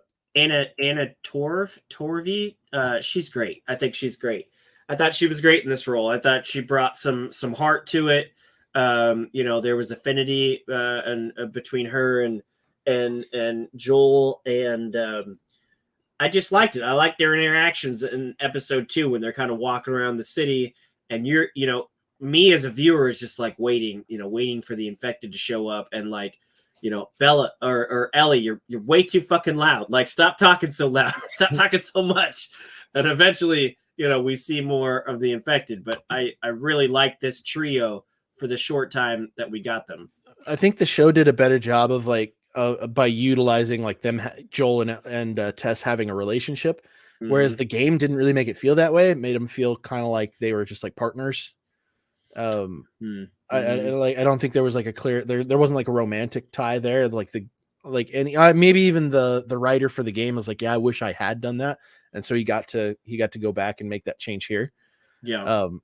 Because they did a better job of showing the history between Joel and Tess, which the game didn't really get to explore. Yeah. The scene where they show the infected from the balcony, God I thought that was interesting. That was fucking gross. Yeah, there was even a that was another thing in the game that they didn't really go over in the game, is that like there's kind of like a hive mind going on whenever they're like connected. Yeah, like that makes it so much more scary. It does, because there are you see that come into play. Yeah, because there is actual fungi that is like I think there was like some biologist who was talking about that, like the largest organism on the planet is a fungus that has like been growing together, and I can't remember where it's at, but it's like enormous, like miles long, and it has like a connection similar to that, and so playing on that for this makes them that much more scary. Because in the game, like you kill one off, like if you do it stealthily enough, none of them fucking know what's going on. Right. It's like you make the wrong move here, you're waking up a fucking horde, and it's like, okay, that's as we learn later. Yeah, I did like there was some clouds in this scene, and as the sun like hit them, they were like moving to get out of the sun. I thought that was creepy. It is something that they did change from the game, or at least they omitted from the game. There's not a lot of spore stuff in the show. You know, there's not times that we've seen yet anyway. Yeah, there's times in the game where you have to like straight up put on a mask and everything to not suck in the spores. If they don't go that deep, that's fine. But when they do want to get something right from the game, like the museum scene with the clickers, this looked like the same museum in the game, and the clickers looked exactly this. I mean, this scene was intense. The look and sound of the clickers is dead on. Yeah, like, they did great with that. Yeah, I loved that. I love that scene in the game, and I loved it in the show. I thought they did really, really, really well with that. They did a good job. Yeah. And then of course we change things around a little bit when they get to the state building. It's not Fedra coming for them; it's just the Horde. Right. So Fedra is kind of like sidelined in this as being as big of an enemy in the early on as they were in that.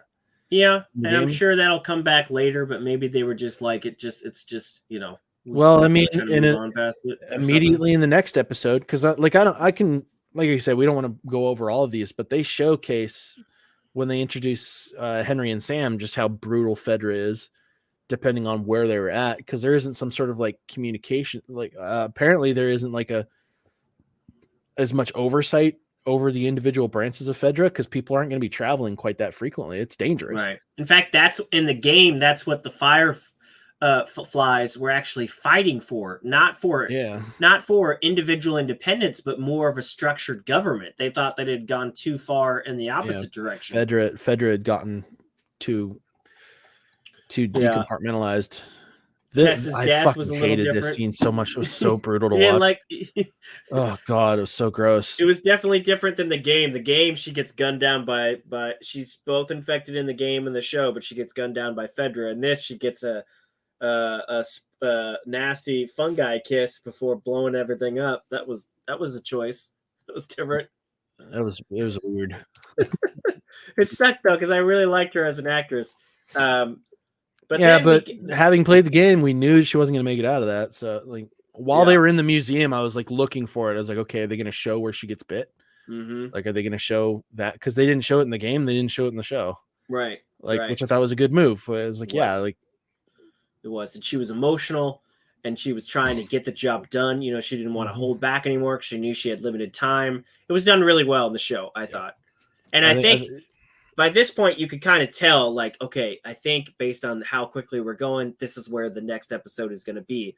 And I guessed that the next episode was going to involve Bill, but I could have never have guessed how much it would involve Bill. And I loved episode 3. Oh my gosh. This episode has been the biggest divergence so far. Um, It's been the most. It's been different, but it's not different in that it changed the character or the game. I think it just expanded more well, from so it completely eliminated any involvement between Bill and Ellie. They don't interact at all now. right, right. Um, they they changed the setting of where Bill had actually been found. He's in From more of like a a suburban deep setting. city, yeah, it's from Yeah. more of a deep city to more of like a smaller town. Mm-hmm. They again, we're talking spoilers, so Jeff, like, I mean, if you have any interest in playing the game, um, in the game, Frank and Bill split up after having been just partners. They don't really hint at a romantic relationship too strong. Well, I But think you could have read partner and you could, yeah, gotten you could that. have. Frank actually, like, if you search enough, you'll find a note from Frank to Bill that was intended to Bill when they find Yeah, Frank dead. and a body. Because Yeah, Frank actually hangs himself, yeah. He and you tries to find get out that away, and he couldn't get away yeah, and far enough before getting bit.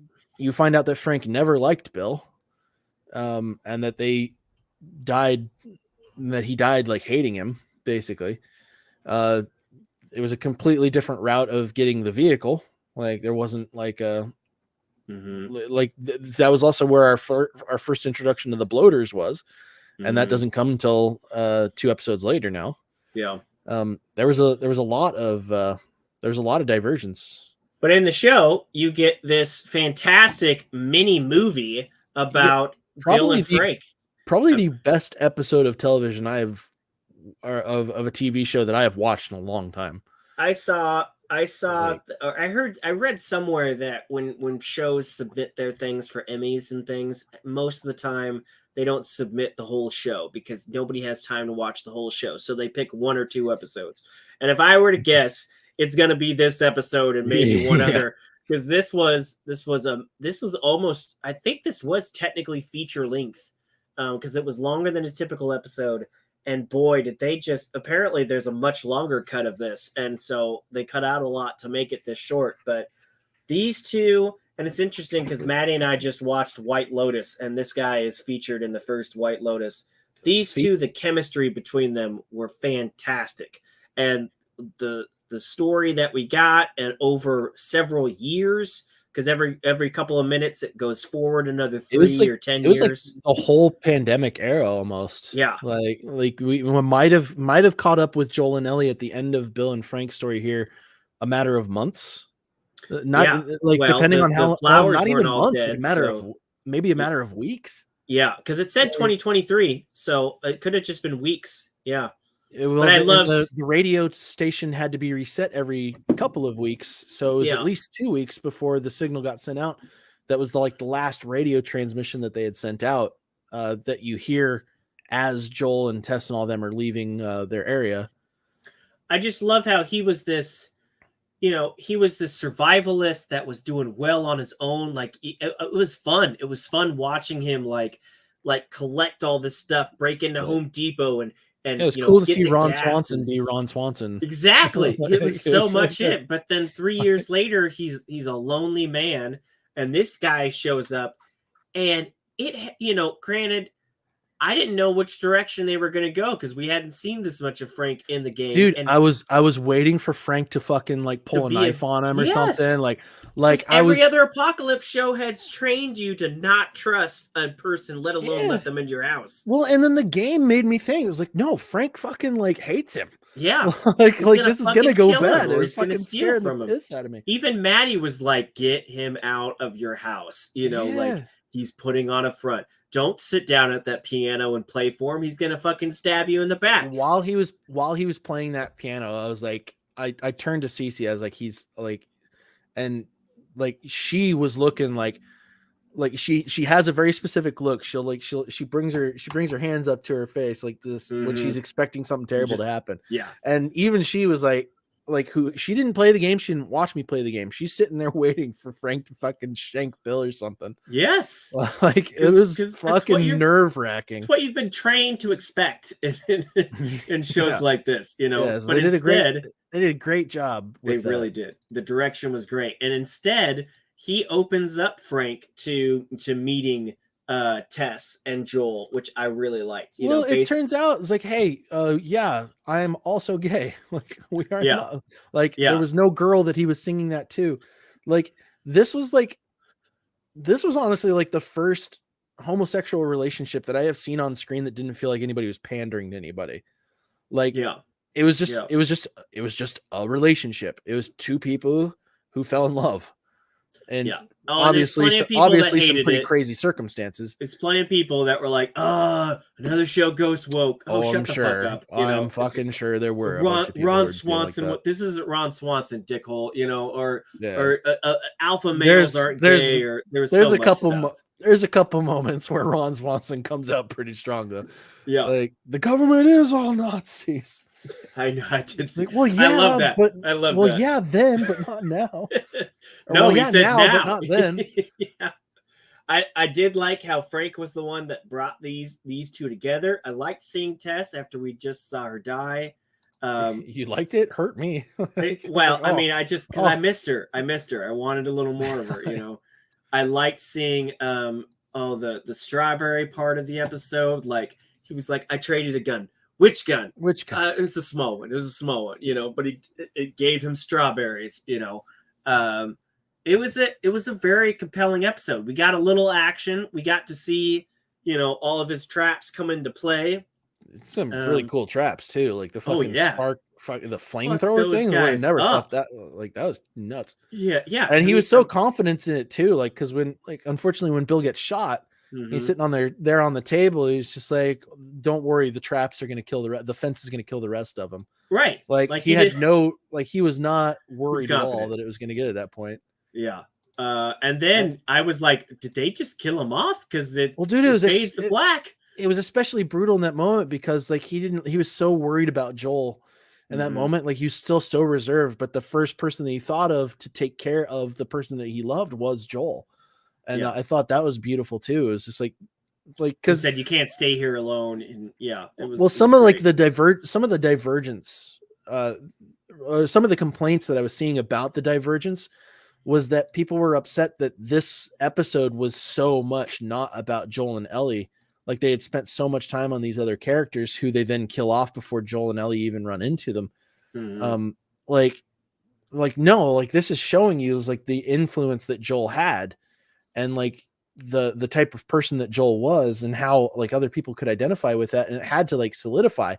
It's just like Joel had his moment here. Well, we can keep going on with the episode, but this was essential to like Joel's character development through these two characters, regardless of whether or not Joel and Ellie were actually directly involved with them. I agree. And then we fast forward in time, and Bill is a lot older than he is in the game, and this is when I knew I was a lot older.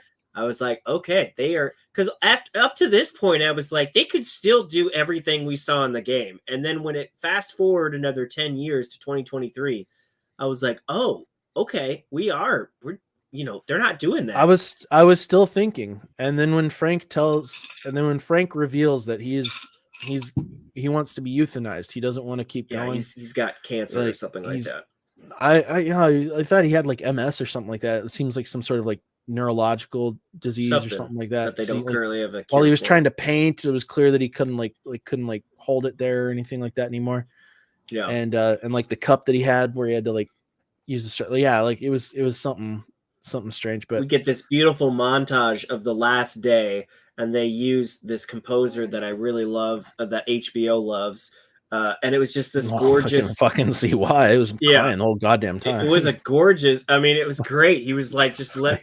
He was truthful too. He's like, not all the days with you have been good, but let me. I've had more good days with you, but I've had more good days with you than anybody else. Now, fucking make me some toast. And he cooks him the same meal he did the first time they met, and they have the same wine. He and took then him to the they hole, like they went over to like the hole that they met. They got yeah married. They got married at the piano. yeah Like it was yeah beautiful. It was fun. It was beautiful. and they go out. They go out. Was it from Arrival? It was Max Richter. Maybe it was from Arrival. It's Max Richter, and he's HBO loves him. He was in he's done stuff for that the Leftovers show. He's a great. I have his work on vinyl. It was Maddie was in tears. She was just bawling, and then they drink the wine together and the pills together. Bill says, "I'm going with you," and drinks it as well. And then they go to the bedroom, and I want to know if you thought this too, because I was still thinking, holy shit, is he gonna wake up and like throw up and he didn't drink enough pills and then they're gonna do what happens in the game? Like A little bit, I thought they might do that, but then they didn't a do that. little bit, but at the same, like there was a small part of me that thought maybe he survives this somehow, and he hates that, and that turns him into like a much more grumpy Dickhole that person he that we is in the see. game. Yeah. But at the same time, I felt that that would have been way too insulting to the story that they had just laid out. Um, I felt I'm glad I they just didn't do that. I Yeah. just got the email. It was like, "Hi, Nerf Herders Assemble. Due to a copyright match, your stream was interrupted. Okay. Streams are interrupted when copyrighted content is detected. After copyrighted material is no longer being streamed, streams are automatically re-enabled. Sincerely, the YouTube team." So yeah, we got cut off because we were watching a trailer for a little bit. Like, Weird. Well, so then they, then we finally do get back to Joel and Ellie, and they find this letter that Bill left for him, and this is I do like this change from the game because in the game it was pretty much um like Bill was what Joel could be, and yeah, instead he's being yeah, forced to take care of Ellie. In the show, it's the reverse. It's Bill is what Joel could be, and we want him to be that. He's saying, "I hated you, but I was like you and I understood you, and then someone entered together. my life and I had to protect them and I had to change to keep them safe." And he was saying, "You could be that person too." And so I like that. I like that a lot. I thought that was an It was like, yeah, interesting, different. this is why we're here. We're the Yeah. people who do this. And yeah, it was again, it was what I was talking about. We just lost Josh. Josh just disconnected somehow. um he's gonna know. He's gonna know. I pressed the wrong Yeah, button. you did. I was like, oh shit, we lost Josh. I'm back. Uh I'm yeah, back. there was a moment. That was the moment where it was like, hey, this is why we were showing you all this, is because this is what it was also what Joel never thought that he could be, Yeah. was like that person. And if he And had seen, and he knew Bill. He knew Bill was this haggard guy. He was the same dude who was holding a gun to him while he was having a fucking like yeah, garden dinner. that I was was like, great. no, I've got a That was pistol on great. you the whole time. Frank's Like, like, "Let's go in the house," and Bill's like, "Don't go in the house." I yeah. loved it. I loved But it. but seeing that Bill was actually this person who was like, yeah, this is what we're here for. Like Mhm. that was a part of his character development. And I do think that like they're doing better with Joel in this in the show than they were in the game, because in the game he's pretty much a dick for a long time. It takes Yeah, a but you while before see he really things opens up. in some of the cut scenes, like you see him look at her a certain way, and Yeah, but they've softened him up a little earlier on maybe. this time around. and But he and I does think, say he gives the same rules, like don't you dare bring up yeah. Tess. And I'm back. I'm back. I there are literally times where they take the exact same words from the game, and I love it. I love that I can notice that. Like it's I'm not one of the people that has to say that was in the game, but I do like when they do that, and I like when they do throwbacks. And I felt like the end of this episode, it was so strong for multiple reasons. Because one, this is the window to the room that their bodies are in. He Yeah. did say that we left the window open to not stink up the house. And I was like, of course you did, because you would be someone who thinks about that. But then this also kind of reminded me of the loading screen for the game, because when you turn on the game, it's always a Mhm. window. It's not the same window, but there was just a lot of emotions just looking at them driving away through the window and knowing that their bodies were in that room. And it was just it's a solid end to a great episode. Like, just Yeah, really but they're good looking episode. out. They're looking out on a sunset, and one of their friends is like continuing on. Like that's Yeah, that can be a beautiful thing. it was great. It was a great episode. That was a solid episode, which is why we've talked so much about it. Yeah, it's the best. It's the top episode of the show so far, without question. It was. I would say episode 5 is close, but we're not there yet. But episode 5 is close. We get into episode 4, which, just as I predicted, I'm like, oh, straight, they're gonna get to the city next, which I think in the game was Philly. Yeah, it was Philadelphia there, and it was Kansas City in the show. It was like Kansas City. They made some fucking distance, which makes sense, I guess, based on how you would go.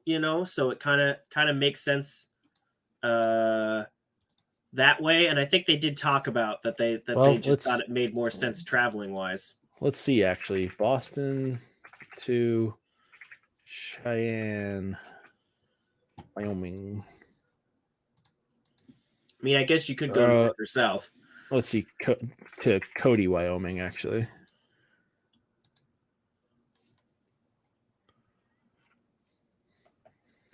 Okay, nope. Wouldn't make sense to go through KC if you were driving. Unless they knew of problems the other way, and forced them to go south. So, like, even another, that's the obvious thing, is that's how it's going to go. 34 hours, 2,279 miles between there. But so Boston, Massachusetts to Kansas City, Missouri. Come on now. You can do it. I believe in you.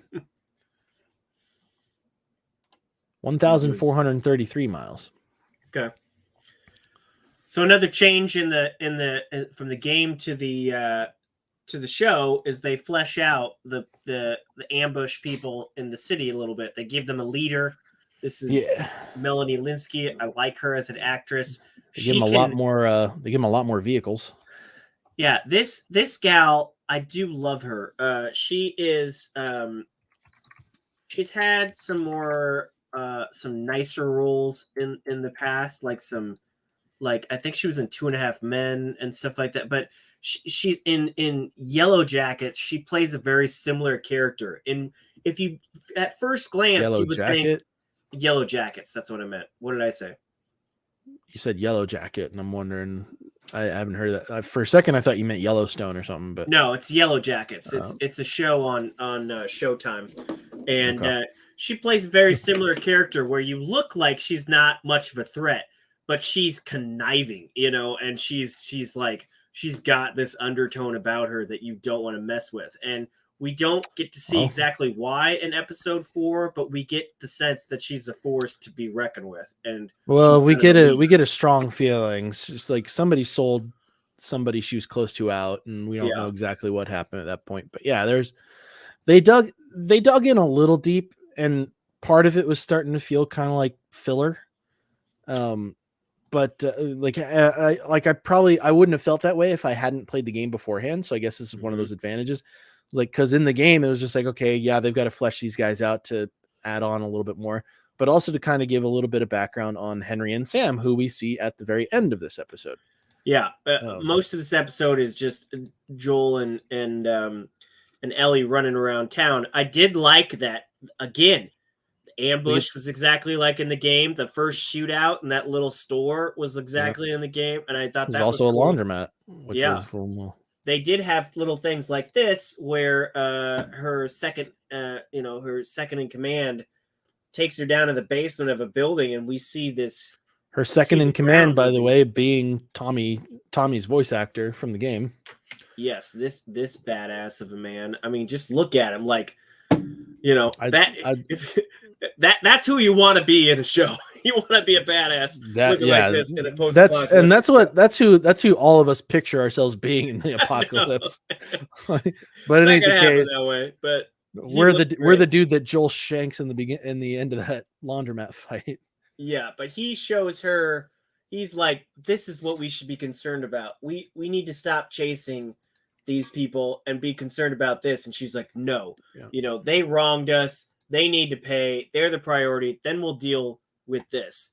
And I thought this was the shortest Tunnel episode vision. ever because it ends with Sam and his brother meeting up with him, and then it cuts to black, and I'm like, after some of these longer episodes that we got, especially episode 3 where it was feature length, I'm like, that's where they stop it. Like, it was short. It did feel a little short, but this one thank was God for also the the Super more. Bowl, because then we got the next episode a couple days later, and we were able to get right back into it. But This was another divergence from, like, I was really waiting. I was like, I'm still waiting for it, but like, this is the first time Ellie shoots somebody. oh yes, Which was yes, a they key, kind of. which was a key moment. And Mhm. in the game, like, it was a lot different. But like, I was really hoping for that line from Ellie. It was like, wow, I shot the shit out of that guy. Yeah, yeah, Which could that's probably right. still She does happen. save Joel in that laundromat. Yeah, Yeah. So yeah. that was a direct cut from the, like, not a direct, but that was straight out of the game. And then she gets one of the what I call, like, the holy shit Joel moments. We never hear her say it in the show so far, but in the game you hear it a lot, where Ellie is kind of surprised at Joel's brutality. And his brutality. Yeah. And this was like the first moment of that, where he kills the kid who's literally begging for his life, calling out for his mother, which was really brutal, and then ends up running him through in the chest, which was just nuts. I thought he was gonna kill him with a brick, because we had this. You can do that in the game, and I thought Yeah, I was waiting that was for gonna I was happen. waiting for the blunt I'm still waiting for the brutal blunt object kill. Yeah. But they did, so we get through that. We get on to episode 5. Episode 4 is just so short. There's not a lot to pull from it. But episode 5, we get, oh, wow, that's blown up a lot. We get a little more of a backstory between the brothers, and that it's another expansion from the game. In the game, they're just two people that are trying to get through town, like Ellie and Joel. In the show, he's everybody is literally hunting these two down because he's the reason the leader, her brother, died. And it's basically like if he turned over John Connor to the machines. That's basically how they set it up. Like, her brother was the leader of the resistance. He was Jesus. He was everything that was good. And this guy was put in the sucky situation of his younger brother needed drugs, and they would only give it to him if he turned over the leader of the resistance, which he did. And I loved that. I thought that was a great expansion of these characters. Yeah, we knew that they're, like, in the game they make it clear that they're being hunted by the same group of people. He's pretty nice on Twitter too, because some people were not so into Kathleen. He was supporting his co-stars. Well, that's a good. I assume you're talking about Tommy's voice actor. I got to get his name. Do you have his name by chance? I'll grab it right quick, because I was just looking that up. Tommy, voice actor, The Last of Us. Jeffrey Pierce. Yes, Jeffrey Pierce, which is a badass name. Yeah, I liked this expansion of his character, because, and when he says it to Joel, you can see Joel, like, hate him, but then also understand at the same time. Yeah. Like, They go because to he doesn't want to trust him, but at the same time he has to think back to some of the stuff that he's done. Because he has another moment with Ellie in the previous episode where she asks him, like, "You kill innocent people?" And it's like, how did you know that guy wasn't actually hurt? How did you know it was an ambush? And he said, Which is another thing directly from the game. Like, she asked him that too. Like, and as far as going into the backstories, a lot of that is because, like, in the game you're having moments where you're having kind of like lulls in between action, where you're running with these characters or something like that, and you're kind of like chatting back and forth and getting little bits and pieces of the info, or you're finding notes and stuff like that. They can't do that in the show, so they have to show you this stuff, and the little nods that they're doing towards it, I think, is great. We knew that Henry and Sam were on the run from the same people that Joel and Ellie were from, but we didn't have a real direct reason why in the game. Right. They could have easily just been someone else that got ambushed, and they were trying to get out of town. There was more of a reason. There was a set piece in this show, in this scene, that was from the game as well. And they combined two things in the game. In the game, you're with this group both getting through the city and then also through these tunnels. And they kind of combined that all into the city for this which I think was fine. But when they got to this set piece, I'm like, oh shit, there's gonna be people down here and clickers and everything, and we Yeah. didn't get that. No, And he skipped that completely. I was like, wait, what? I'm perfectly fine with there being more drama, but at some point you do need clickers. And I'm like, are we going to go through another episode without clickers? Yeah, another no shroom. And Beast, that did not happen. No, it did not. No, it did not. They were like, "Oh, you were missing some clickers." So we got the sniper scene, which is like the most annoying fucking fight in the game for me. It was that one pissed me off so goddamn much. Every time you got out of it, there was somebody that would beat you up, and then you'd flee from them, and then you get shot. And then Joel fucking pissed me off because he's like, Pedro Pascal's Joel pissed me off because like, well, he doesn't appear to be a very good shot. I was like, fuck you, Joel. He was a great goddamn shot in the game. Like, see, you peeked out for a quarter of a goddamn millisecond, and he would get a beat on you and nail you. Yeah, it was a hard round in the game. Fucking pissed me the fuck off. Yeah. Jeffrey Miller, sounds like you get to spend more time with the side characters in the game. Well, yeah, like I mean, you do. There's multiple levels that you go with them. Yeah. It's. I will say that you're not going to get the same level of interaction with Bill and Frank in the game, but Henry and Sam, you do get kind of like a similar amount of time. And like even the sewer scene, the sewer school, you went through that. Like I thought that was cool. They even had like the soccer goal. Thing, which was like something that Ellie and Sam were doing off on the side, like while you were kind of like scavenging for stuff. That was a tense spot in the game because you get split up from Ellie at that part of the game, and you were like, "Oh my god, I gotta get back." Yeah, anyway, it gets to a point where Joel and like the big divergence there is like Joel and Sam get split up from Ellie and Henry. Yeah, and that is kind of like where the level continues on. You get a little bit more backstory that way from talking to Sam. But in this one, Sam doesn't talk. Right, he's deaf, which was a cool choice. Yeah, Sam is not deaf in the game. He's full on shit and chatting. So they get cornered in the show. Kathleen shows up and does this speech saying, I understand why you did what you did. And she's talking to him. She's talking to Henry, and she's like, I understand why you did what you did. But did you ever think that maybe your brother should have just died? And he goes, people bagging on time. Dude, people bagging on Kathleen is brutal, like because she is like the perfect example of like the worst thing that can happen to somebody in an apocalypse, to where like normally like she seems like she probably started out as like a really nice person, and then the apocalypse just broke her. Yeah, like she was just broken by it. She said, "My brother would not like who I am," this is a reasonable example that you need to see in an apocalypse show. But her second in command affirmed her. He was like, your brother was a great person, but he hasn't gotten us as far as you have. And she is clearly not afraid of killing people, and she's straight up about to kill him, and then all hell breaks loose from what is that called when the ground like falls away? Just a fissure, a sinkhole. A sinkhole, yeah. And all these which they did great because Henry actually provided the info for why that was going on, because Fedra had pushed all the infected underground. Yes, and which makes sense for Kansas City because there are tunnels under Kansas City. Yeah, which didn't make sense for why Joel and Ellie never encountered one while they were under there.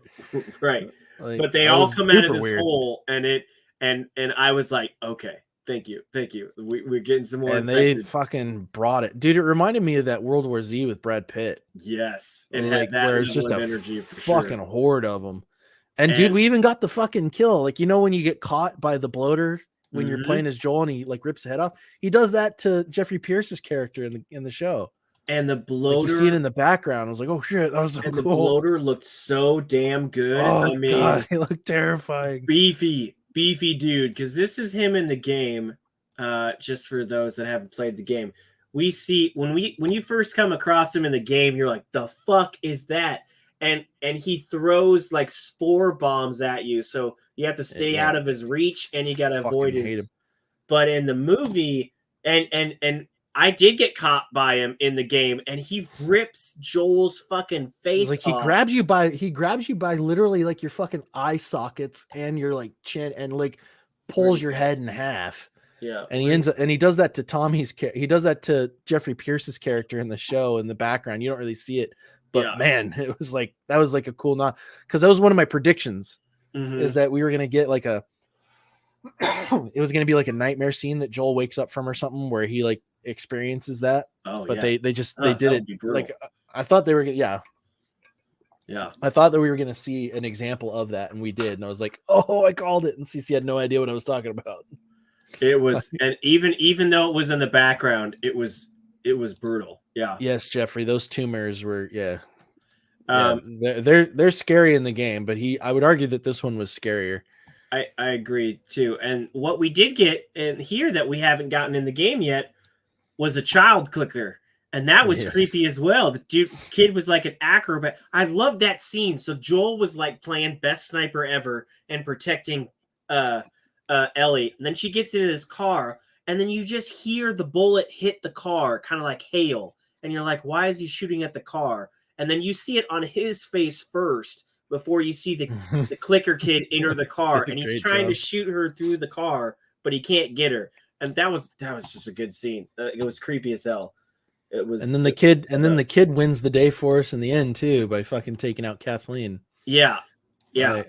Kathleen In tries the to most get the last satisfying way thing. too. Like, you Yeah. wanted to see her die so bad, which is the highest praise that you can give to a villain character, is being insanely happy when they finally die. Like, Yes. because that means they did their job right, and she did her job great. And they go out brutally. I mean, she does this cool like cinematic jump, like it's like Spider-Man almost, and then like attacks him, and yeah. So then we don't get the lighthouse stuff or anything from the game, but we do get the sense that Ellie has to save Sam and Henry from the clickers. They're getting at him, and then you're just waiting. You're just waiting for the shoe to drop like it did in the game, and find out that Sam did unfortunately get bit. And when only they reveal it right away. Like, they reveal it to Ellie in the game. She doesn't know. right, You don't find out until that morning, and that was rough. but I loved it in the movie because you still like I keep on saying movie because it's like a movie. I've said it a couple times too. It feels like one. There's points in the show where Ellie and Bella Ramsey does this great of like when she gets in a truck and she's just looking around the truck because she's never been in a truck before. Like, even though she's growing up in this area, and even though she's got the sass of the a 40-year-old asshole, she can still be young and impressionable and innocent at times. So when there's a beautiful naivety to her character, yes, that is like essential to and her when playing somebody who does not know how the world works. She does not know how the world used to work. Yeah. And she still has hope. Yeah. But she does not want to show fear. And but we finally see she it tells here. him that she's afraid all the time, which was nice. I love the Etch-a-Sketch conversation. That was great, back and forth. Great. But then it's worse. She's afraid of ending up alone. Yes, that was because she's having to deal with like the fact of being immune. So she's not as worried about being infected and having to like die off like that. Like, she's literally worried about being the last. Right. Like, and then he asked that question of, do you think is it still you inside the monster? Inside? Yeah. And I was like, and he shows her the bite, which we knew was coming. But then this extension of her thinking that all she has to do is cut her hand open and spread my blood is medicine and spread her blood over the wound. And you're just like, honey, it doesn't work like that, But she's still innocent like that, to think that could possibly work. She's not doing that to soothe his nerves. She's doing that because she's afraid, she doesn't want to lose him, and I thought that was so sweet and so naive of her, and saying that they're going to stay up together. And she also doesn't know that it's not going to work. Like, she hasn't been presented with the opportunity to try something like that. Like, she gave him hope, and then it doesn't work out. And then we have yet another gut wrenching scene and I'm not going to pull up pictures of that because it's a lot, but Yeah. this was a brilliant part of making Sam deaf, is that she wakes up and he's sitting still on the bed because he can't hear anything.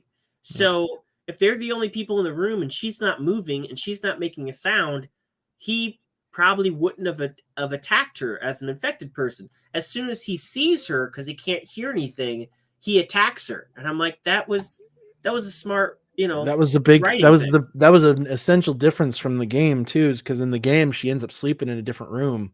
Right. And she wakes up in the same room that Joel and Henry are hanging out in. Yeah.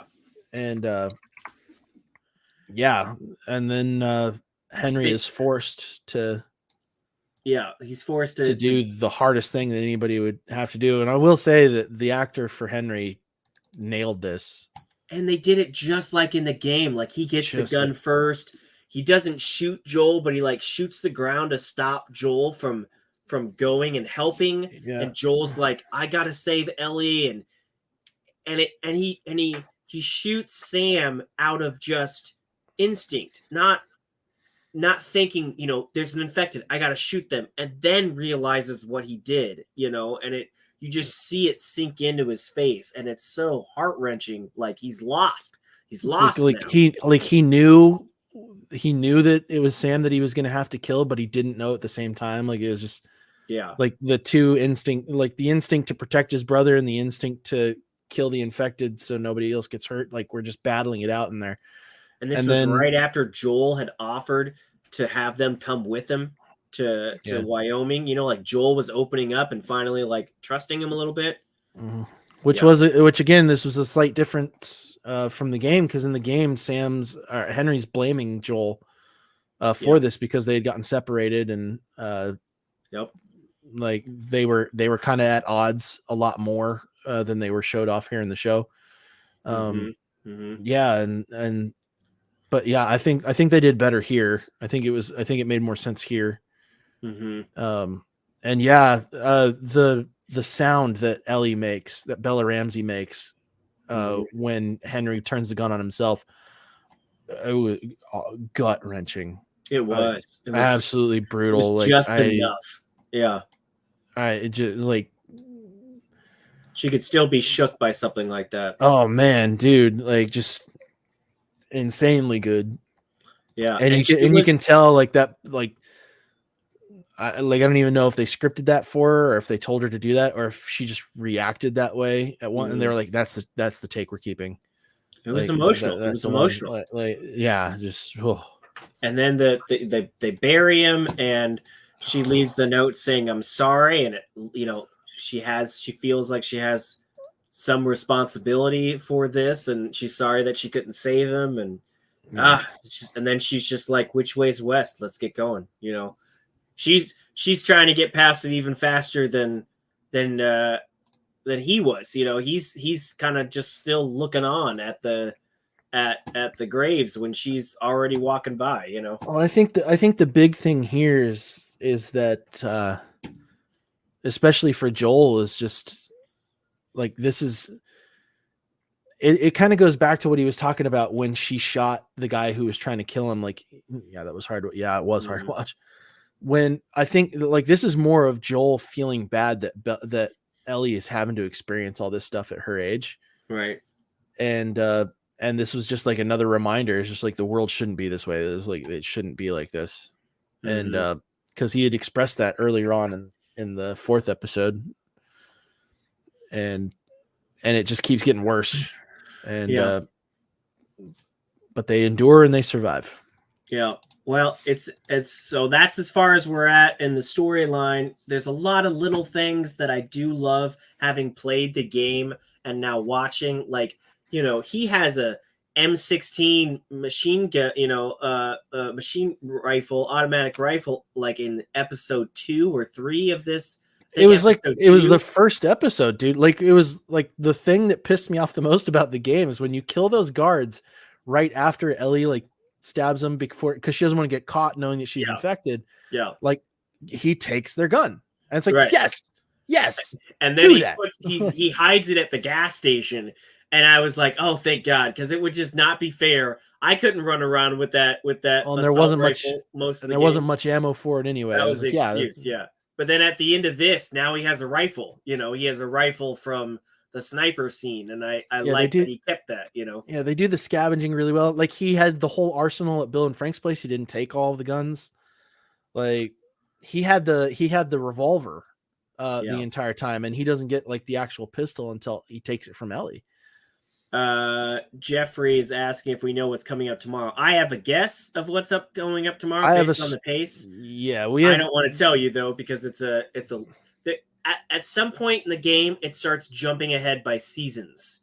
It starts saying winter and spring and summer, and I would guess that the beginnings of the winter stuff happen I was gonna say next. like the end of fall.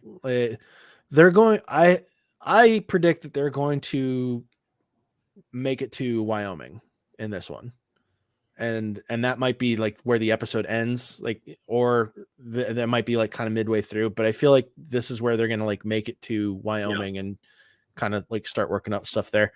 I But I, we've I got like the 4 pacing of the episodes to show. go. Yeah, Yeah, the we've got pacing is 4 moving along. episodes to go, and they could kind of like you can kind of feel like if you've played the game, you can kind of feel how they're going to do things. Yeah, if I could, I'm not going to do it here because I don't want to spoil it for Jeffrey. I only wanted to spoil what we've seen so far, but I could guess the next 4 episodes, and I think I'd be pretty accurate. I think they're dividing it well into the show. For some reason, I thought it was 6 episodes at first, and by the time we got to episode 4, I was like, they're not moving fast enough.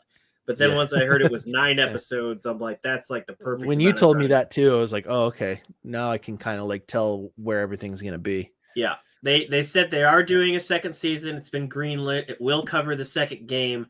However, they're splitting the second game into 2 parts. I have not played the second game, but I've heard that that's warranted. But this seems to be moving fast enough to cover the story of the game while not being too fast enough to watch. I feel like it's pretty balanced in its pacing, and I like that. I think they're doing excellent. I can't wait to see more. I have to go to the bathroom so bad though. We got to end this episode at this point. Okay, all right. like we've been going. We've been going for 2.25 hours, man. We and really most of nailed it's this been one. The Last of Us because it's good stuff to talk about. Thank you, Jeffrey, for joining us. Thank you, Julian.